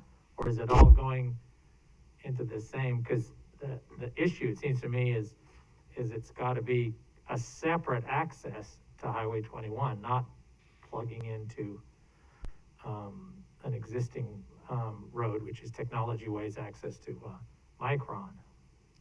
Madam President, Commissioner Hanson, actually, this extension, the dotted line isn't quite where it would actually go. It'd move to the left of that building or that, up at Columbia Road, but it also ties into the interchange at I-84. And the city of Boise, this is a priority area for them where they have their planned collector network out there that would then later tie into this. It's the first piece to get additional access to that area, real access, and not just cramming more cars down Columbia and Technology Way. This would be another way out to not have to go through that Technology Way and Highway 21 intersection. So, anyway, I have problems with just focusing on that because the issue has to be to the existing neighborhoods. And as far as I can tell, I don't know why Boise keeps approving new houses out on Columbia if they're only gonna have one road, which is Columbia. If Columbia's blocked, even though you can, once you get to the end of Columbia, you can go up to Highway 21 on Technology, or the new road would let you go down south to another exit. The issue is access to those, safe access to those neighborhoods. Another issue is the fact that Columbia has been designed to go as fast as you possibly can to get to the neighborhood, so it's really not a safe place. People drive in and out of there, even though they prefer not to, for safety reasons only. So that would give me a lot of heartburn if the priority is to build Technology Way extension down to the interchange and not to build a new road, which needs to be totally, perfectly impact fee eligible, that connects Columbia with Highway 21 somewhere in between where Technology is and those neighborhoods are. And So Madam it's a President, huge issue for those neighborhoods. I just want you to know that's huge, and I'll raise that continually as we talk about this. I wouldn't prioritize extending Technology Way to another interchange. Thank you. and Madam President, Commissioners, just the reason that we would recommend this is it's in the master street map. There isn't a road between Columbia and Highway 21 in their master street map. And there should There's be. an effort to update that as well, that's ongoing right now and will continue through the year, that Tom's group is working on. If that's a priority for the city that they want to put forward to you, there's that opportunity to add it to the map. That's the very first step to then being able to include it in addition, future updates to whatever plan it would qualify for. But I can't add it to the CIP when there's nothing showing a need for a future road there today. Just for the record, I think there is a strong need for that. Yeah, I recognize why Boise hasn't really looked at, maybe under this new district system, they'll have someone representing that southeast part of town. They don't currently. I just want to add too, Eisenman is a big problem. There's a neighborhood, the old Blue Valley Mobile Home. It's a neighborhood that we've heard from the neighborhood association. I would have tremendous heartburn agreeing to expanding that arterial to 5 lanes if there isn't some sort of integrated protection for the safety of that neighborhood and its safe access over the freeway, because it's got to get to points to access over the freeway. The city is sort of kicking this down the road. I think they'd like it to go away. It won't. These people have vested property interests that go back for 50 or more years. And it's a neighborhood. It's an affordable neighborhood, a rare, affordable neighborhood. And so I would not like to see us move forward on expanding for truck traffic to zip up and down a 5-lane freeway, make it even more dangerous. So that would be those two, because it's intimately involved in neighborhoods that I'm very familiar with in that area. We have to approach this and not just simply put money and say we're now going to be prioritizing expanding some arterials out there. Madam President? Thank you. Commissioner Pickering? Yeah, just another question, Gary. So can you clarify what was the process for your bringing these particular projects as recommendations forward? Madam President, Commissioner Pickering, just recent uptick in development activity compared to what there was prior to the adoption of the 2020 capital improvements plan. We've seen a significant increase in activity in these areas, which would necessitate us to be able to preserve the ultimate right-of-way, which means whether it's impact fee eligible or not when they develop, if we have to pay for the additional right-of-way to get out from a 3-lane improvement, which is in the capital improvements plan, to a 5-lane improvement in the master street map, then that's out of the general fund, because we have to make sure we preserve it and we don't have buildings built over the top where we need to widen the road in the future. So that's the primary reason for us wanting to bring these forward as suggestions to add in, is to address that increased development activity, the economic development that's occurring in these areas, and to preserve our options for the future. Thank you, Gary. Gary, is this the area that you met with that one homeowner that came in here, Bonnie? Was it Eisenman? Yep. President May, that's correct. I met with her before the Christmas break. I know you, I We heard have that you met. engaged with CCDC on how we could try to help with their temporary pathway project. And, you know, given the issues out there, and I know that's not the focus of this briefing, but there are multiple issues with that area out there, with the creek, Understand. drainage problems coming over the road, other things where the ultimate solution is the capital improvement project that will improve that corridor. Band-aids of a pathway here and there isn't going to address the real issues that are precluding us from providing the facilities that you're all asking for out there. Right. Well, and I know it's not part of our discussion today, but I just wanted you to know that it was appreciated that you took the time and reached out to her and had the discussion. So thank you for doing that. Yes. Yeah, you're thanks very much. Madam President, if I might add, one of the suggestions the neighborhood made, which I think is very wise, is don't create incentives on Eisenman for traffic to get off of the first interchange. What is that? Is that Eisenman? Yeah. Correct. And then drive up Eisenman Road, when they could have taken the exit at, Highway 21, right? That's the next one, to access, so that if they want to access, you know, the commercial and industrial areas on Highway 21, they should take that exit. Don't take the earlier exit. And the one way we create a disincentive for that is to make it difficult for them to dash through on Eisenman next to this neighborhood. And so I think it's very wise that they brought this notion that you create some sort of break, so that it's difficult for truck traffic to use that as a throughway. The freeway's right there next to it. That's what you use as a throughway. If you want to access places on Gowan Road, take the Gowan exit and Highway 21 exit. If you want to access places down by Eisenman and further south, take that exit. But don't take that first one and then expect to be bringing all this truck traffic through the neighborhood. And if the city wants to address that and say, no, we want that to be used, then they all have to address the neighborhood's concerns about living next to this industrial development. So that's where I would think we would be tilting in favor of preserving the safety of an existing neighborhood. Thank you. Good point. Go ahead, Gary. Thank Madam you. President. Thank you for being patient and entertaining all these questions. No, this is great. We don't get a chance. No, I know it. I know. Or we have these work sessions. As I said, we do have a new edition of the ITE trip generation manual.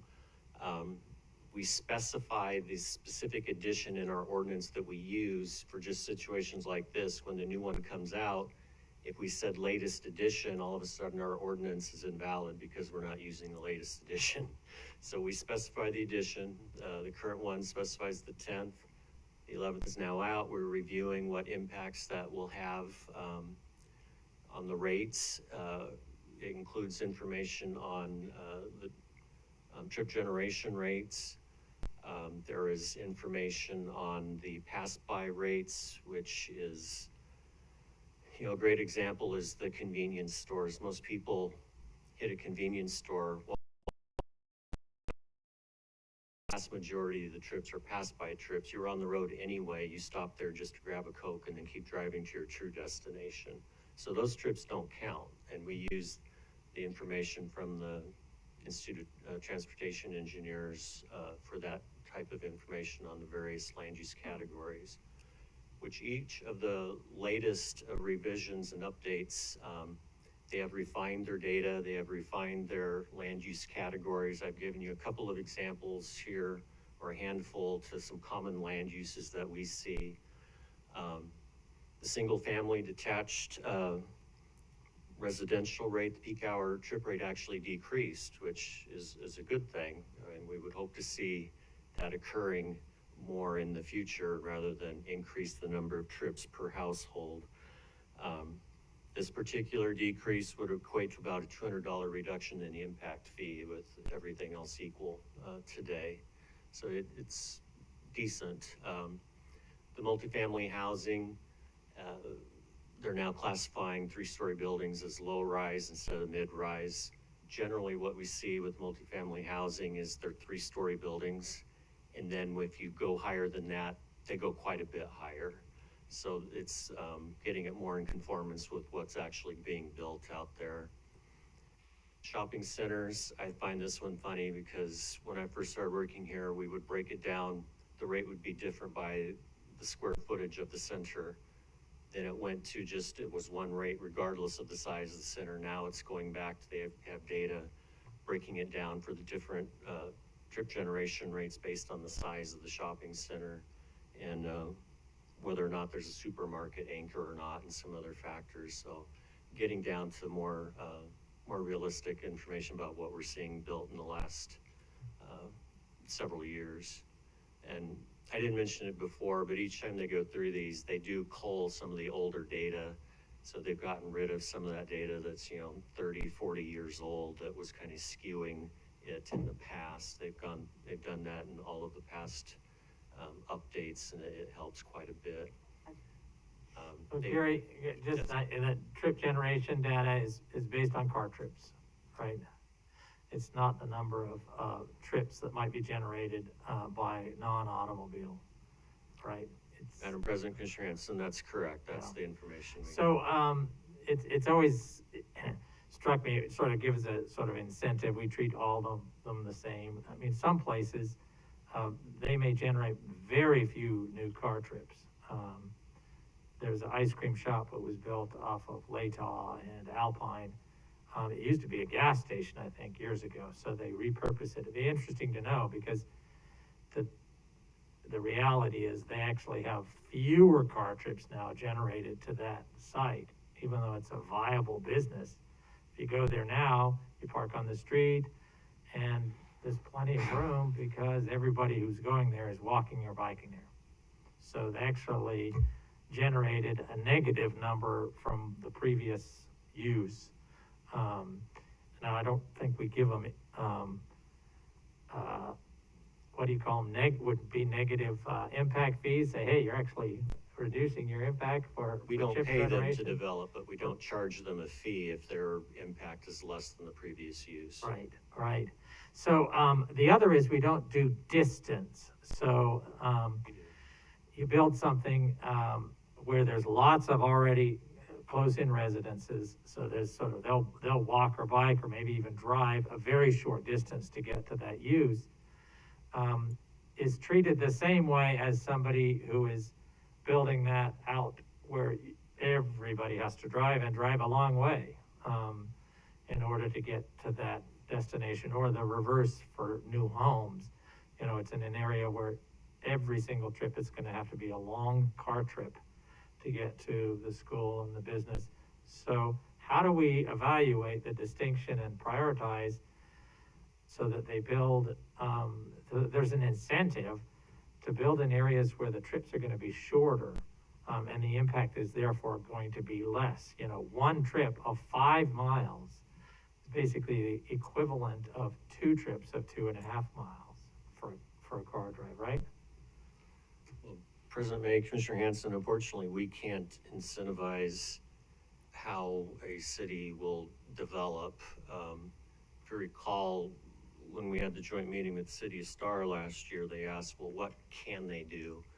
And I know it's not something that most cities in Idaho will do, but if if they would prioritize themselves to develop inside out, it helps a lot. When they scatter to everywhere in their impact area all at the same time, you see what we have today. We have them requesting us to make improvements basically to every road that serves the various areas of their city. We can't control that, their development pattern. Except the business who wants to build there is saying, well, your fees are gonna be the exact same. And the city can't come and say, okay, here's a criteria to measure trip length. Compass does that. Compass, when they give us their development checklist, they talk about the analysis of trip length. And, you know, that's the use of facilities. If we say, well, it doesn't matter, a half-mile trip and an 8-mile trip are gonna be treated the same as one trip.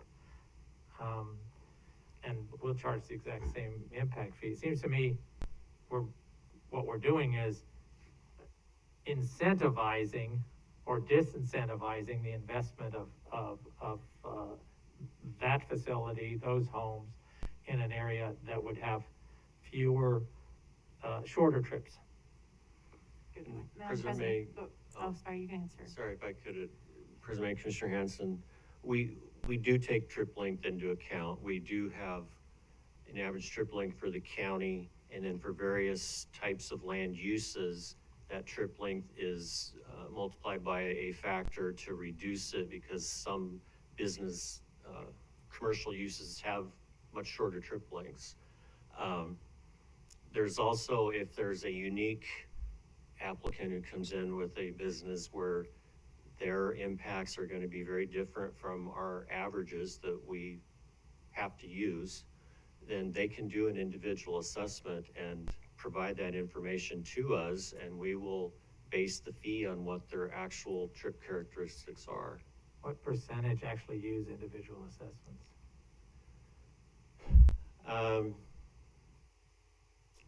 It's fairly low, because the formula is pretty fair. I mean, we used to see quite a bit, 10, 15 years ago, we saw a lot of individual assessments, and we've refined our process through the years to address the issues that created that situation. I still have, with the use of trip generation and not recognizing the distinction between building at the edges where trips are gonna be longer, and incentivizing where we already have built and paid, the taxpayer already owns the infrastructure. I think we need to figure out something in our ability to say, this is where, from the taxpayer standpoint, the return on the investment will be better. And it should show up in the way their impact fees are analyzed and assessed. Thank you, Commissioner Hanson. Commissioner Pickering, you had a question? Thank you, President May. No, Gary, you mentioned, we can't control land use decisions, and you're right, but Commissioner Hanson, you stole my thunder. I was like, but we can't incentivize them. So that's ultimately what I want to come out of this, is that incentivization for the other things that my specific district has been asking for, to use and leverage those impact fee floors. And I'm just gonna, I know I'm still learning. It's still, even in year 2, still learning. But like these summary of changes to common land uses, like I just have so many questions about like what kind of, like where did you get this information from? And similar to what Commissioner Hanson's saying, it's all like trip generation, right? So I just feel like I know that there's a lot to dig in here, and I want to have a follow-up meeting with you to fully just go in a little bit, in a deeper way to understand the ramifications of these different recommendations, because on the surface level, just right now, it doesn't seem like those are on par with that incentivization for more of that condensed, building where they currently have land, not so that we have to do the leapfrog development and building roads everywhere. That's my sense. So I'm very happy to be wrong. Or do you have other recommendations that are coming that maybe I just jumped the gun a little bit? No, President May, Commissioner Pickering, you're right. A capital improvements plan and an impact fee program are not meant to be incentives or disincentives to develop anywhere. It's solely to address the impacts of development that the land use agency does approve. If they approve a subdivision on the fringe, they're impacting the roads in and out of that area. And at a certain point, it meets our thresholds where you would choose to add it or not to the capital improvements plan, and in the future, pay to improve it with the impact fees generated from the developments because of their impacts. It's, our fee, quite frankly, is a pittance in the cost of a new home or a business. In reality, that is not gonna make them move from one area of the county to the next if that's where they've chosen to develop or someone's chosen to buy a home. And respectfully, Gary, I mean, that might be what, I mean, I've heard differently. So I've heard that every little bit helps, in similar to what the, you know, the city of Boise's letter, which I haven't read yet, but, you know, your just assessment that they want more affordable housing tools, right? I've heard that loud and clear from a lot of folks in Garden City and in the city of Boise, that no, this type of carrot with less impact fees for development that is closer in is exactly what they need. It's one other tool that they would love to have to increase that capacity. Yes. Thank you. All right, Gary, please continue. Okay. The result of the recommendations we've discussed so far are current, and I'm using residential impact fee just because that's the easiest one to compare, because others are based on the size of the building, the land use type.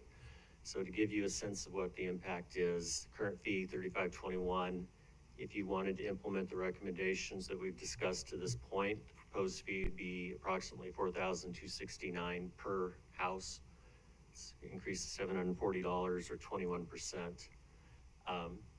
The average rate increase, our VMT cost increase, is 27%. The difference is, again, that I told you earlier that the trip generation rate for the single family residential went down. So the percent increase in the fee isn't going to be the same. The various other land use types that we have in our fee table will vary plus or minus around that 27%. If there's, in the future, if you wanted to see exactly for each of the land uses, we could do that. But today, this is the best estimation I could give you of what these recommended changes would mean to our fees. So, And as an example, if this had all been implemented a year ago, we would have collected $30 million last year, not 24. So Gary, here's where I'll pretty strenuously object to this, and that is I'm seeing a great deal of encouragement for people to build infills, say in the old bench area in South Boise, and you're seeing it. People are taking that mostly because they can now charge a lot for houses. There is no eligible road within 5 miles or perhaps 3 miles that person will use. There's no road on our master street map that's impact fee eligible, and yet they're going to pay for it with this increase of 21%. And I would object to that.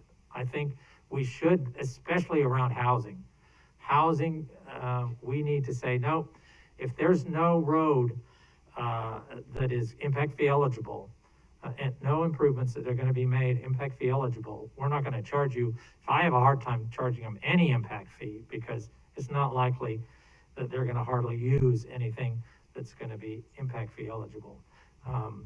And that would at least contribute a little bit to the issue of affordability. People might be able to make it pencil that they could build a little more affordable housing. I do have a problem of people building in these older neighborhoods. We're saying, do it. Oh, by the way, you're going to be paying 21% more to help finish off the expansion of an arterial that is miles and miles away, and you may or may not use it. The percentage of people using it from this neighborhood is probably 1% or less by the time they drive out there to visit a friend or something. But I just have this difficulty in raising impact fees across the whole county when it's just simply not going to benefit the impact of that neighborhood. Okay. So moving on to affordable housing. Here is the definition out of the state statute, which means it's affordable to families whose incomes do not exceed 80% of the median income for the service areas within the jurisdiction. Some considerations for you. We don't have the ability to enforce an income threshold. So if you wanted to implement something along these lines, we would be dependent upon the lead land use agency who is approving that development or that building permit or whatever to tell us or verify for us that, yes, this is indeed restricted to affordable housing, and it's, there are provisions in place from their approval process that it will be available to people who meet this definition. Just so happens that the 11th edition of the Trip Generation Manual includes a land use category for affordable housing by income limit. We'll look at that in the next slide. And finally, the Idaho statute does allow you to waive impact fees for affordable housing, which meet that definition, but you have to replace those fees from the general fund. We just can't say we're not going to collect it. We have to move it from the general fund over to the impact fee program. Gary, I think there's another consideration, and that is the service area. If the affordable housing is being built in an area that has there's no facility that those funds will go towards, it's in a service area, then that is another way of addressing without trying to define something. We don't do housing, and so that might be, I would put that on the list, the use of service areas, especially service areas where affordable housing has been prioritized by the land use agency. President May, Commissioner Hanson, I'm not, you mean just to encircle a small enough area that there's no road, no qualified road in the area? So The city of Boise is prioritized it. You could define a service area for the whole city of Boise, and then they could determine how many eligible projects within the city of Boise, and that'll probably change what would be charged, because they're trying to prioritize the use of, and I assume Meridian's gonna be getting into that point too, and CUNA and Eagle, but I think service areas is a way of addressing this indirectly, what we can't do directly, which is making sure people pay for what they use. It's like impact fees are supposedly user fees, and we're charging people for things they're not going to use. Don't have money. Okay, so with the new affordable housing by income limits land use category, the information that provides us, the impact fee for a standard single family detached resident would be $2,089, a savings of $2,180 from that fee I showed you on a couple slides earlier, what it would become for a single family detached home. They only have the one category, so whether it's a single home, a duplex, a fourplex, that would be the rate. We don't have enough information to differentiate. So that's something else for you to consider if you want us to implement that. Madam President? Commissioner Pickering? Yeah, Gary, so is that, you're saying that category, that's what exists in that edition that you're like that 11th edition, that's what you're referencing? Okay, so we'd have to do something above and beyond that, right? To do like, multifamily house, like affordable housing. Well, President May, Commissioner Pickering, all I'm saying is this is the only data we have. It would apply to whether it's multifamily or single family. It could apply. We could charge them the lower of the fee so that they're getting the best advantage of what we have available in data. Well, I guess I'm confused because I thought you said that regardless of the type of affordable housing, that it would be the little over $2,000 per unit. So that there isn't any variation between multifamily affordable housing versus single family. President May, Commissioner Pickering, not at this time. We don't have that data. So what would you need to have that data, I guess? enough people have to study those types of housing developments and submit it and have it analyzed and put forth in the literature.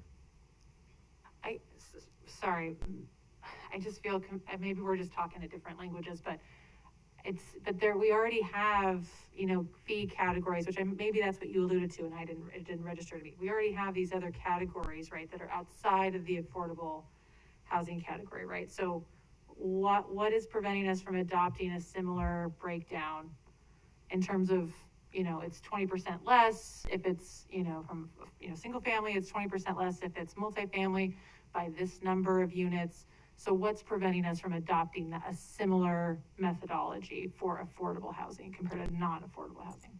President May, Commissioner Pickering, we would have to get into the data a lot deeper. I believe they have consolidated just affordable housing. Who's they? The Institute of Transportation Engineers. It's their Okay. trip generation manual Thank that you. is Okay. used across the country for these That's purposes. just like, that's what I want to know. Who is they? Yeah. Yeah, who are they? So the fee, Commissioner I Hanson. think what Commissioner Pickering, so the fee is associated with this fee category.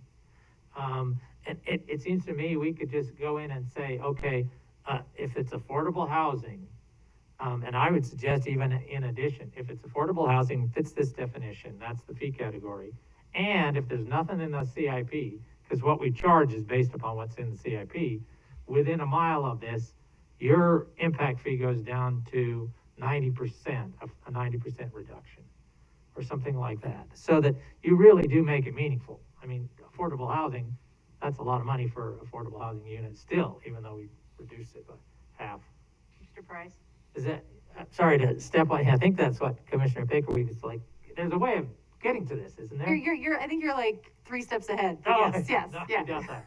Madam President, Commissioner Pickering, I think the answer is that when you develop an impact fee program, we're required by law to use the most up-to-date data that's available, including the land use assumptions, and it has to be based upon a standard. We can't just make stuff up.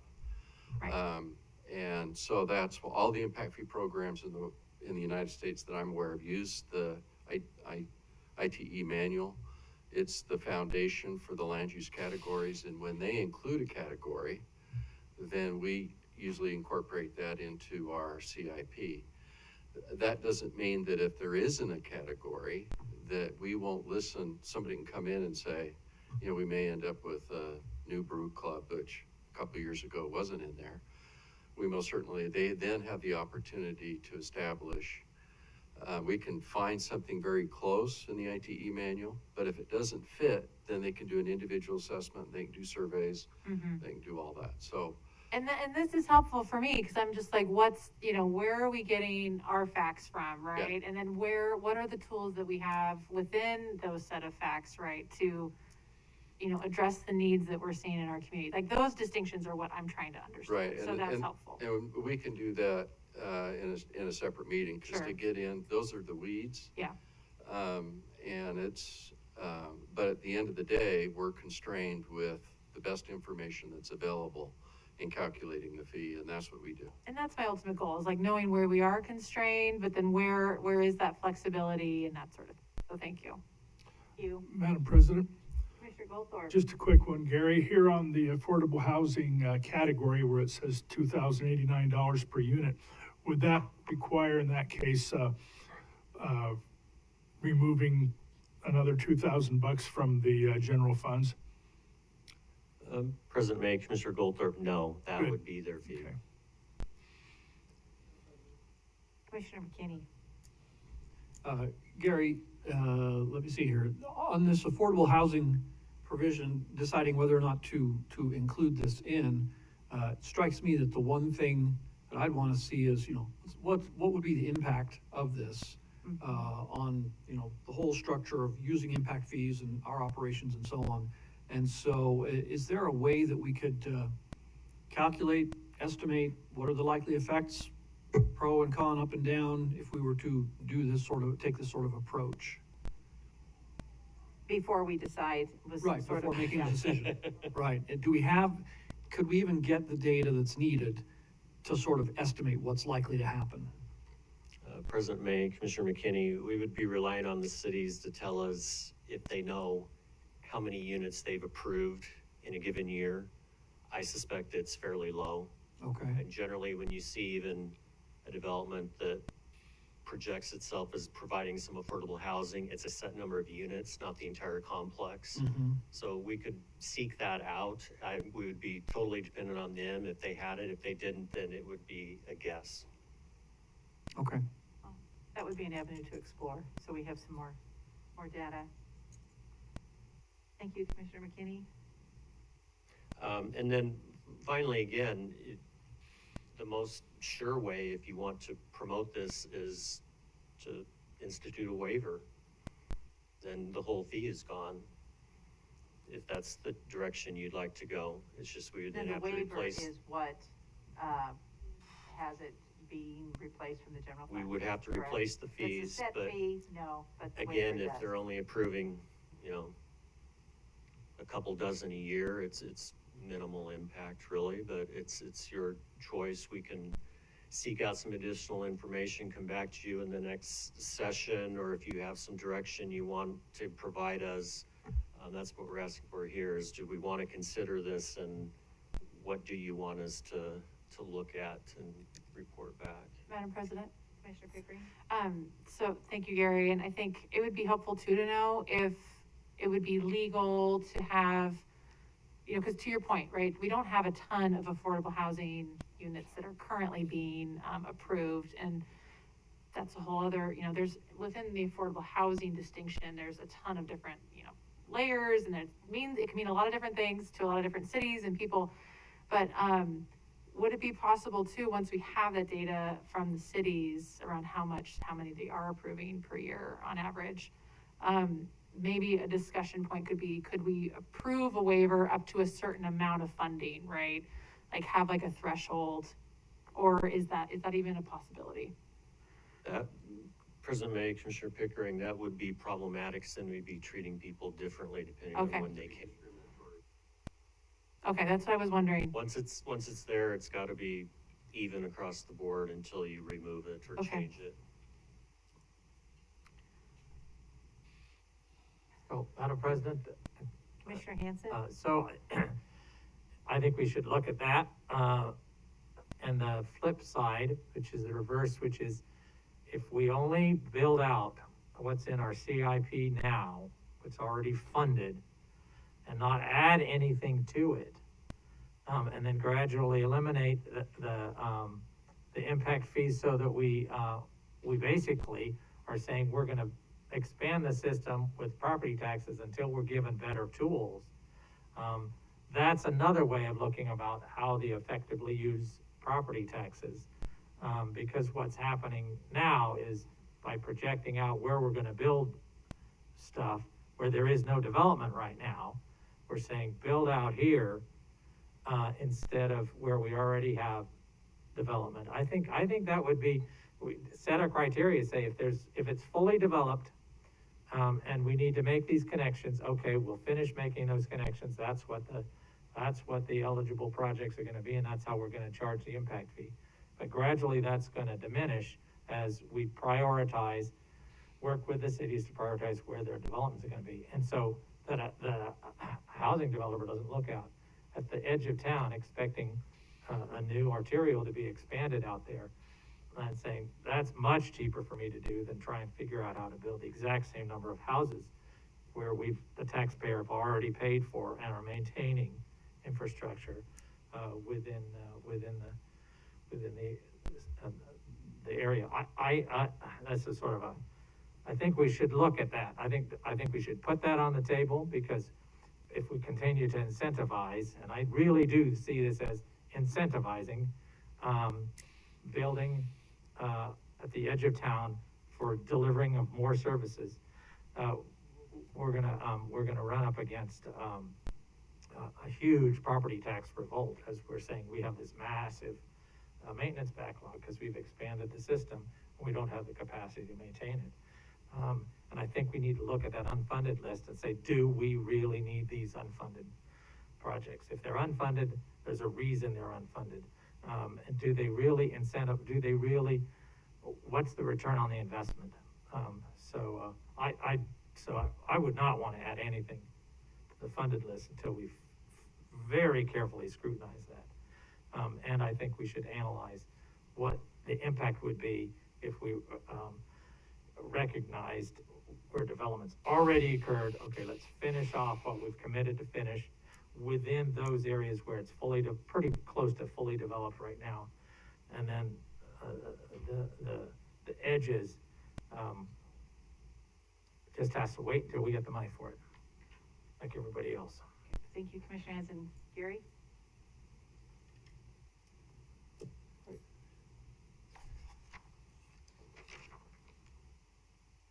Okay, as I said, I'd like to go over some of the recent updates and changes that we did. Many of these were prior to Commissioner Pickering, Commissioner McKinney being on the board. In January of 2019, we did make the change to add the intramile intersections within, say the mid-mile point of an arterial roadway where the collector intersects. That intersection was added and it's 100% impact fee eligible. The board did remove the requirement that had been in place for 17, 18 years prior that we pay 10% of the impact fee eligible expenses from property taxes. That was a huge savings to the property tax portion of our budget, over $2 million per year. So those funds are now available for other projects or expenses, and those expenses on the capital improvement plan projects are paid from impact fees. In the 2020 CIP and Ordinance 246, we made all pedestrian crossings 100% impact fee eligible, whether they're new or rebuilds. Bridges, we increased the eligibility for the structures that have to be replaced just because they need to be widened. They may have had a couple decades more of service life if they could have been left at their current configuration, but to widen it, we have to replace it. That became impact fee eligible.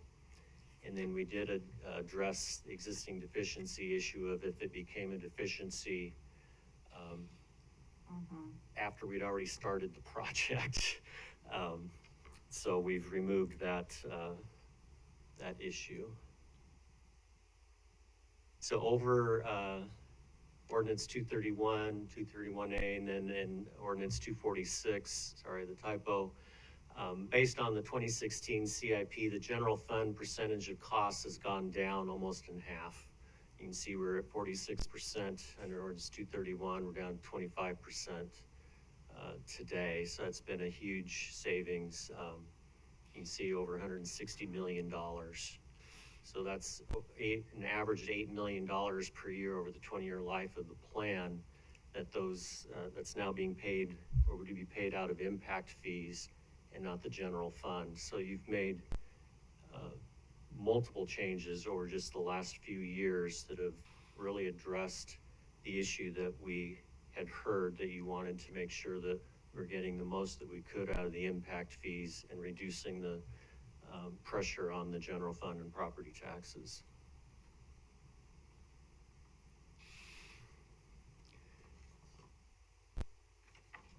And just a brief few considerations on the idea of service areas. I had put forth in one of the earlier work sessions that is a larger effort that we can't accomplish between now and June 1st. Madam President, Commissioner Pickering. Gary, can you explain why?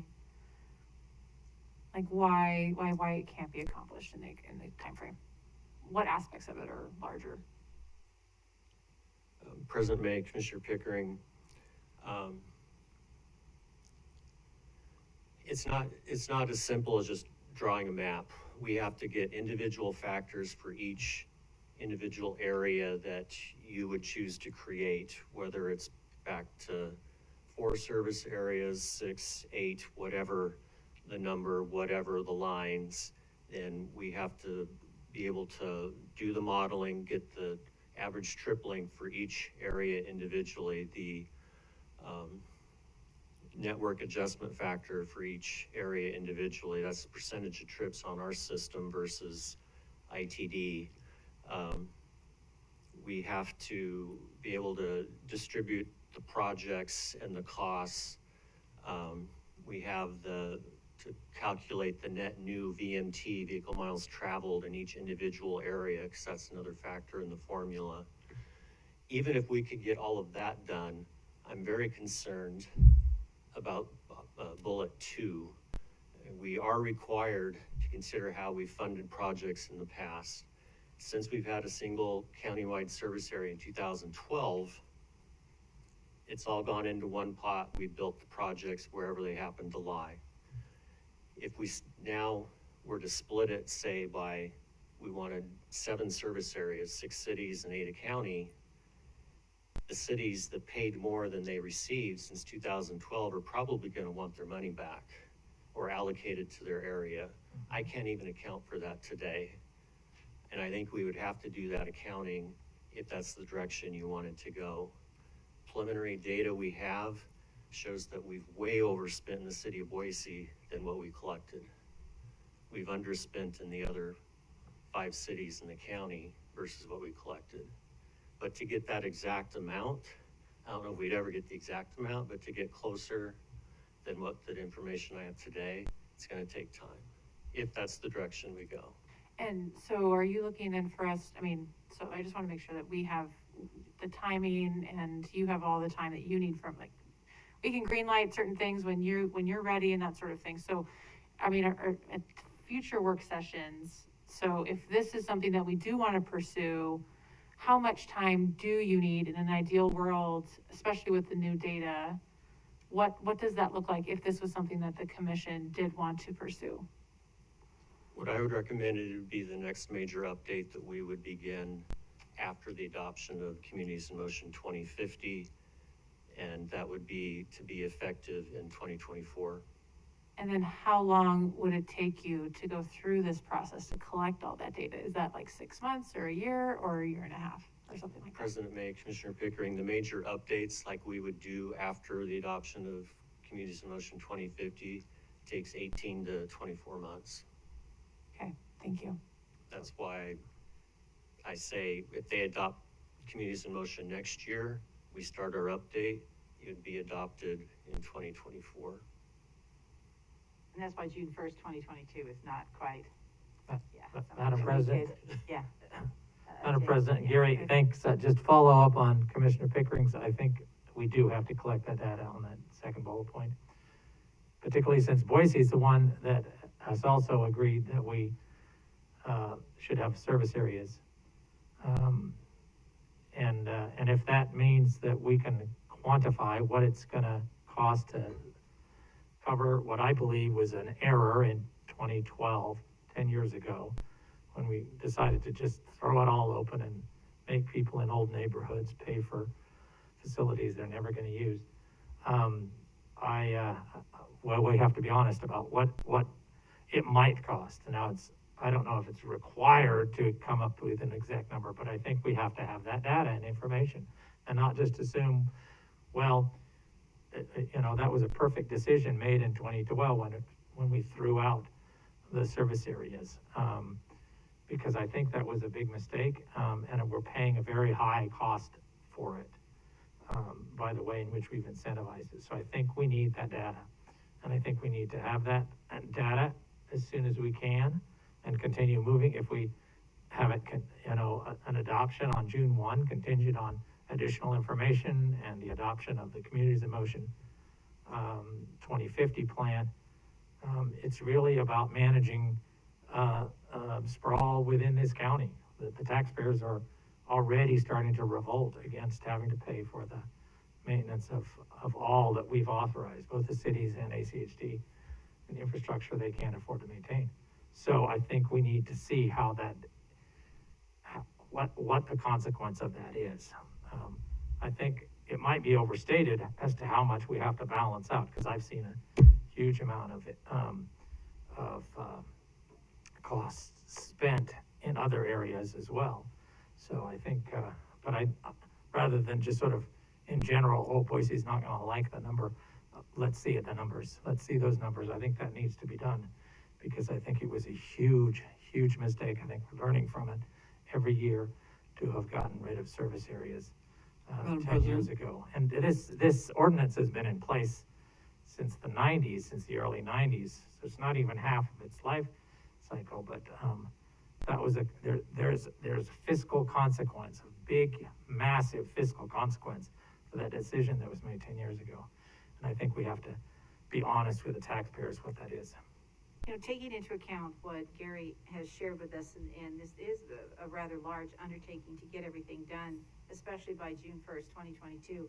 I don't think I would be comfortable adopting something that's still being worked out and that we're looking at. I think we can get direction and start accumulating the data and moving towards that. But, you know, I don't want to say today that I'm going to approve something in June if we're nowhere close to having, you know, a firm plan going forward. I think there's a lot of missing pieces here, and I think we need to take a close look at it. And I mean, if it works out that we are, then, you know, that's another thing. But I don't want to say today that we need to have that all, and whether it's ready or not, we're going to go ahead and adopt it in June. Madam President, I've got a question for Steve. When we made the motion with the budget last year, we did say we had to do something with the impact fee ordinance. So we got to make some kind of change. Something. Okay. But this larger effort Right. might not be ready by Thank then. you, yes. Yes, that was my point. Okay, good. I was worried. No, I voted for it. Madam President, let me Commissioner McKinney. just chime in here. I think, I respectfully disagree with Commissioner Hansen's, suggestion that we go back to the, service areas concept. The amount of, and you may be able to argue that, you know, all things considered, it shouldn't have been done, maybe so, but going back is going to be so costly and require so much work and so much data collection, evaluation, and doing all sorts of things just to answer the question of what if. And I would rather expend those resources on building roads than on, you know, trying to reinvent the wheel, or trying to go back and kind of figuring out, gee, you know, here, what are all the ramifications for what we did?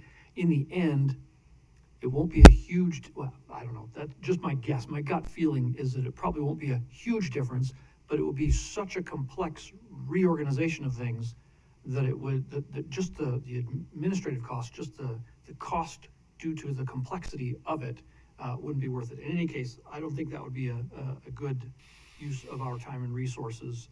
Instead, let's work with what we've got. And and I agree with Commissioner Goldthorpe that there are some aspects of the ordinance that we can make some adjustments and find some improvements. But a wholesale change, I wouldn't be in favor of that. Madam President? Commissioner Pickering. So I'll be honest, I'm a little disappointed that it's gonna take that long, but I do understand why it would take that long.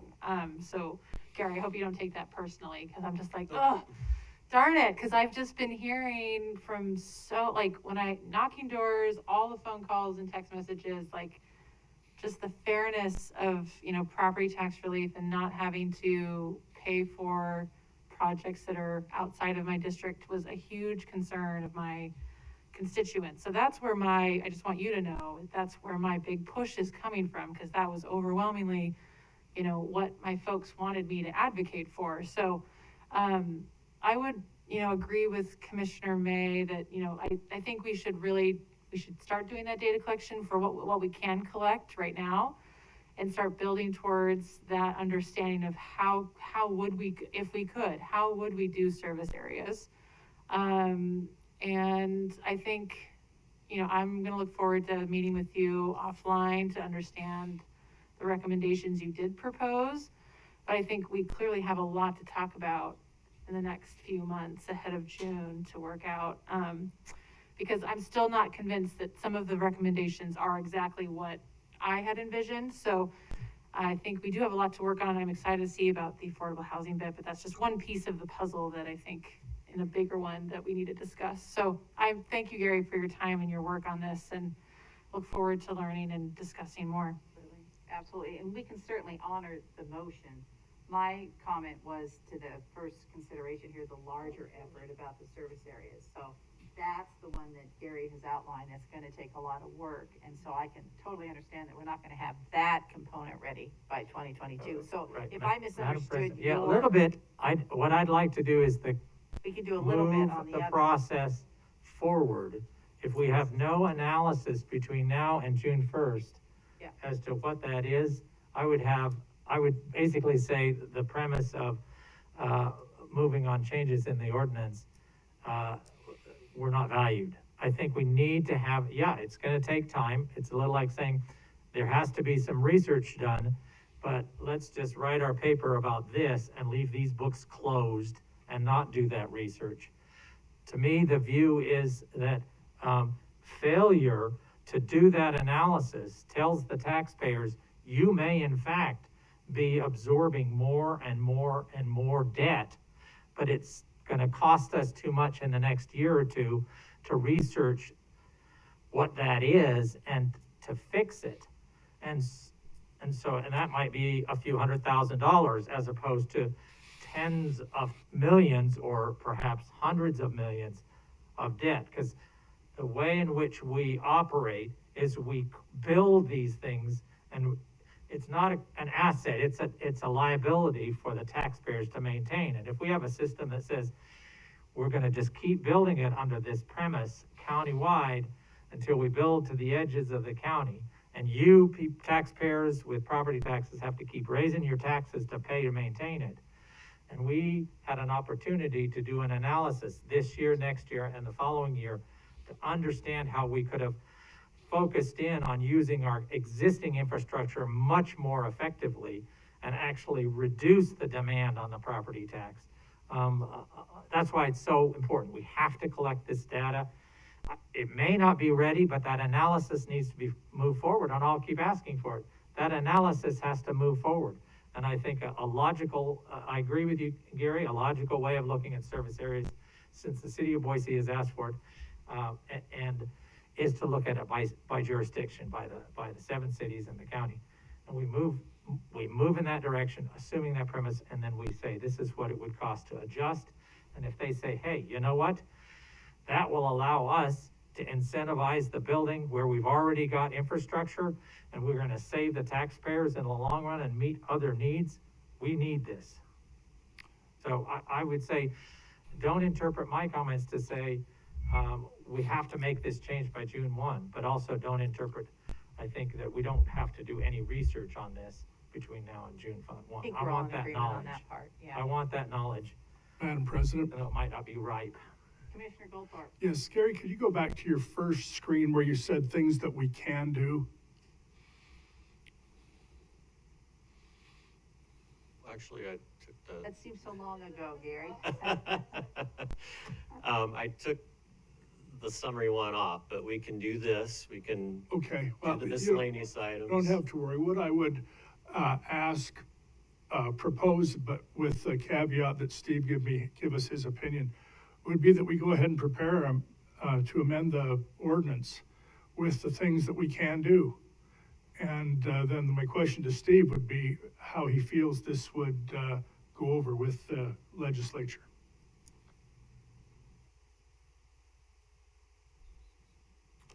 Madam President, Commissioner Goldthorpe, well, looking in my crystal ball, I don't see that this would raise any red flags with the legislature or the development community, BCA. When you get into the service area issue, I promise you, you will have your hands full. I'd also like to comment, back in 2004, when we had the Blueprint for Good Growth, it was a kind of a massive effort with all of our partnering agencies in the county. And that was to look at how we could use impact fees as a growth management tool. And even the consultant at the time and all of the national literature, they warned us not to do that, and that is why it did not happen. There's a lot of problems. If you look at the state of Oregon, they did something called growth management boundaries, also the state of Florida. They ended up Supreme Court, got tagged, and then, you know, the risk is that if you develop something and you pass an ordinance and a capital improvement plan and it's found to be invalid, then you have to go into rewind and return, do a recalculation and do a refund to all of those. And so when you do this, you want to make sure you get it right, that it's tested and that it can withstand the legal standards. So- Exactly. Oh, That- in I mean, that that was case, my point, yeah. is to not rush it and have an arbitrary Yeah. deadline for Ms. that Price, part. I have a Hold question. on just one second. So, I think we all were on agreement with, let's look at what we can do. Yeah. Come back, Gary, you'll come back with that, and start some data collection beyond that, so that we have some data on the service areas. I think that's what I'm hearing, and if it is, then Yeah, we'll go be- down yeah. the row and make sure. Yeah, especially in time for the next CICAC meeting and the commercial developers meeting. Madam President, on this issue, I think, and I'm sorry, am I interrupting? No, I said Okay. Commissioner McKinney. Then Commissioner Hayes. It seems to me that, first of all, I agree with what's just been said, that that's what we ought to do. Take these initial,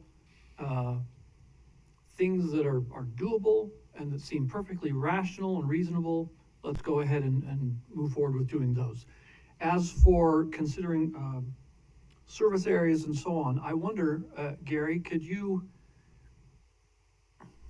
if someone were to someone from staff were to research this thing very briefly, to give, just an initial thought toward it, and give us a 1-paragraph kind of opinion, how much research time would that take for someone to even get a stab in the dark, or at least just an initial idea of what's going to be involved, both in two respects.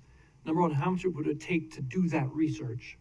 And number two, to have an idea of how much additional work would be needed to fully flesh it out and get to the point where we can actually take an action. I'd like to see, some idea of what we're looking Are you at. talking about the surface area? Right. That one? Right, the service areas question. President May, Commissioner McKinney, it really depends on what direction you give us. 6 cities and a county service area I have real heartburn with, because unincorporated Ada County doesn't stay unincorporated. They're going to annex properties during the life cycle of the CIP and an ordinance. Sure, and I guess So I don't know. what I'm asking is, how much work would it take to answer the initial question of what kind of a ballpark are we talking about to do the full research to look into? That's what I'm saying. In other words, if we could say as a commission, okay, we want to authorize, 16 hours of work by staff to answer the initial question of what's it all going to take, with it just kind of a preliminary, preliminary estimate. I'd be willing to do that, but I'm not willing to say, yeah, let's go down this road and start researching it if it's going to take, if we're talking hundreds of hours, thousands of hours of research and data collection and analysis and so on. That's a different ball game as far as I'm concerned. And I think, Gary, didn't you say that to do that, the optimum would be after Communities in Motion, the adopted the 2050, and then 18 months to 2 years? Did I hear you correctly on that? That's correct. Well, but that's the time frame. I'm not talking about the time frame. I'm talking about the actual amount of work that's required. How many hours of staff work would be required? Madam President, I think, Right. and I love getting back at Gary for the various nasty things that he's done to me, but the one thing that we can do is do a pro-con of expanding service areas versus, the cons, to give you the issues that if you do, these are the issues that you're going to confront. If you don't, these are the issues. That's been developed over the years. This has been a hotly debated issue before ACHD. I can't tell you how many times. We can give you that, and then we can do a memo that would provide the path forward on the steps that would be required to do that analysis, and provide that. And the likely costs involved. And potentially that's a little bit harder because a lot of it's I would go with the plan that you just stated, kind of the pros and cons. You're welcome. And Ms. start, Price. hold on just a minute. So we Madam could start Chair. with that, and then we have the discussion, Gary, and then moving forward, but you also come back with what? Sorry, is that you, Mary? You come back with what we can do, as we've already discussed about the impact fee. Madam President, I'm gonna just respectfully disagree with you. I think we do need data. I think we need data, not just a generic pros and cons. We need data based on an estimated type of service area, if it's the city or a city plus its area of impact. If you say area of impact, that covers a lot of the unincorporated I think part it's a of the little bit county. harder to do in a week. But otherwise, I've seen that sort of generic pros and cons. What it doesn't do is it tells the taxpayers, this is what you're gonna end up paying for. So I really would push for data and not just opinions about the pros and cons. Because I've heard that presented in the past, and the argument was made. And I know one of the pros is it makes it easier for staff.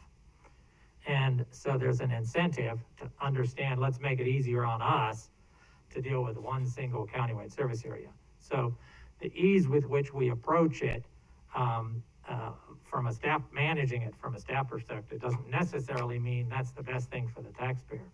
There's a problem I have with the next steps, and that is that this next steps assumes the only people whose opinion is of value are those who are commercial developers, and even that is a subset of people on the Commercial Developers Advisory Committee. I think we need to hear from all of our advisory committees. They need to all participate. The one thing I will observe about the Commercial Developers Advisory Committee is it hasn't undergone the kind of changes the other advisory committees have gone through, which have broadened the diversity of opinions on those committees. So we've been able to listen to the debates.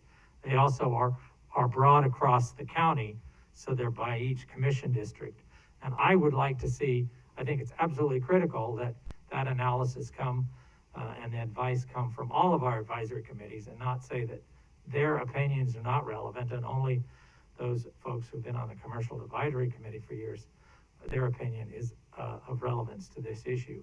And I know that from a developer standpoint, as long as it doesn't raise my fees, I'm fine with it. If my fees are gonna be more than another developer's fees, then I don't like that idea. The third thing I just wanna say is, I do think we need to do an analysis of what it would take to sunset our ordinance.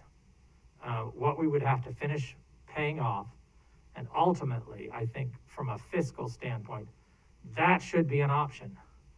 Sunsetting the ordinance at some future date where we don't add new things to the CIP, and we say, we're gonna sunset. And this is so I'd like us to look at that as an option down the road. It might be 10 years or more to finish off everything we've gotten in that plan, but I'd like to see that happen. Well, I still think here in just the near future, because we're talking about you coming back, what, in a week, 2 weeks? How long is it gonna take you to come back with what we can do? Well, President May, Commissioners, what I presented is what we can do.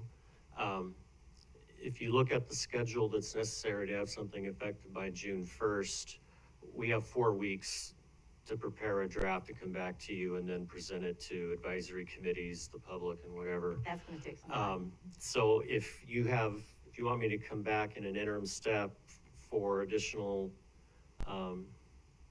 direction on affordable housing, or whether you want to fund the unfunded list or not, we can get what we can in a couple of weeks and come back, but. I would like that. I would like Steve's plan, but come back with, it lined out what we can do. And then the pros and cons on the service area. I wasn't involved in the big discussion on that. So just to say, oh, yep, let's invest resources to go, look into that. I want to know some more information about it so that we go forward in the. President May, I'm sorry, but if we're to do this, Yes? we can't address anything with service areas till we're done with this. I don't have the resources. Well, I mean, that, If this is the priority, I need to follows- get this done, okay.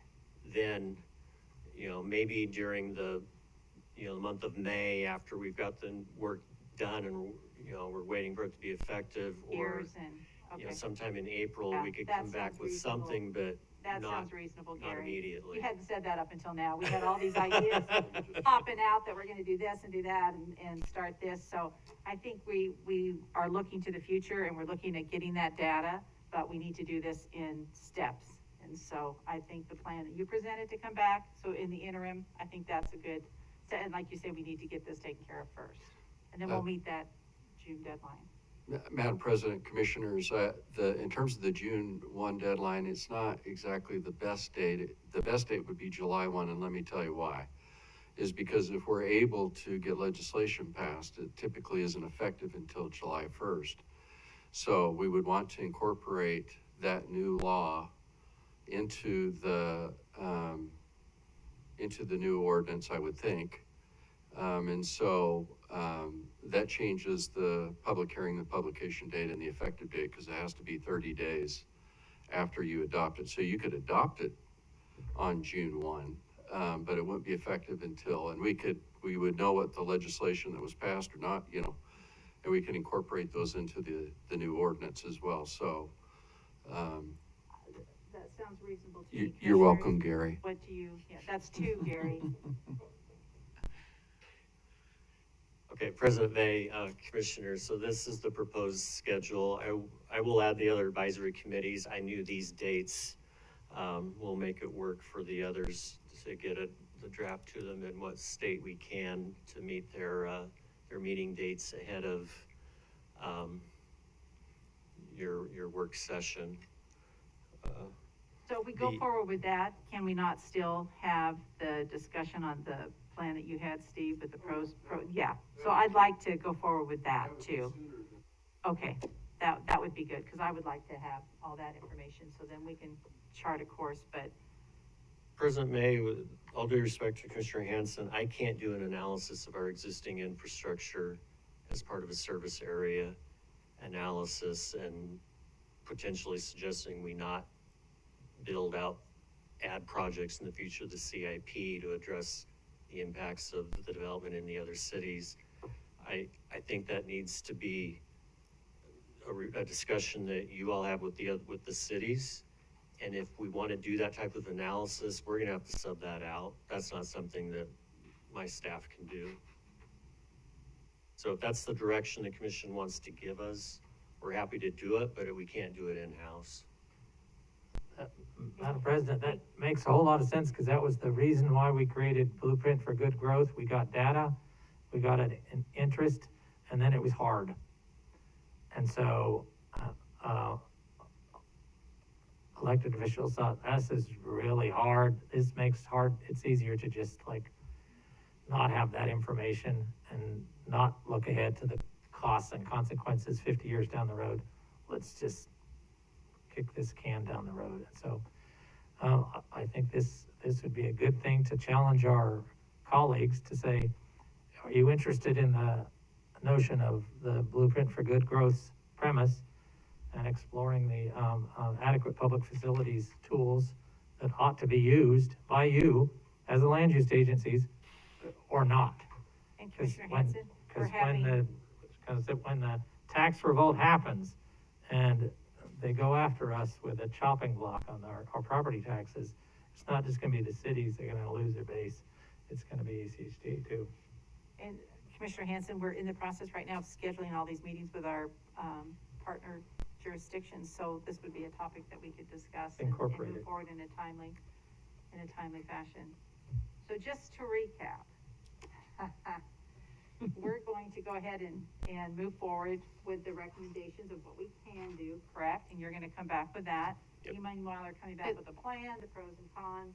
With just the consideration of meeting some commissioners offline, at least as long as there's a little bit of wiggle room, right? Because I don't want to I'm not completely comfortable with all of the recommendations that he's proposed. That's my point, is I'd like a little more time to understand them a lot better. And I think that can be reflected in a later document or version or conversation that we have. That's my point. Good with that? And Madam That makes President, sense. just Kenny? just to clarify, the last point that Gary made, about the larger investigation requiring a consultant, et cetera, we're not asking for that. No. Because that's not No. what I would Yeah. ask for. No. Okay. No, we're not. I wanted to make sure Just that was that very simple, clear. what we can do now with the impact fee. Right, we're and gonna then take the, Steve's plan and the pros and cons, exactly what we would be looking at, Yeah. so. Right, for, further discussion. Do they need a future action to do? So are we all good with that? I wanna really firm up our commission direction when we do that, so I just wanna go down the line and make sure everybody's good with this. Commissioner Goldthorpe? Sure, and I would remind all of us that Gary has a phone and he does take calls like this. Yep. He's got a great sense of humor. Yes, thank you, President May, for the, yep, thank you. Okay, Commissioner Hanson? Well, you've heard my comments, so to the extent it doesn't, as we play out, I'll raise those. I'm constantly looking at the taxpayers' Right. obligation in the future, and to me, it's a kind of a black hole currently, and if we just And work we'll around the move towards edges, that end.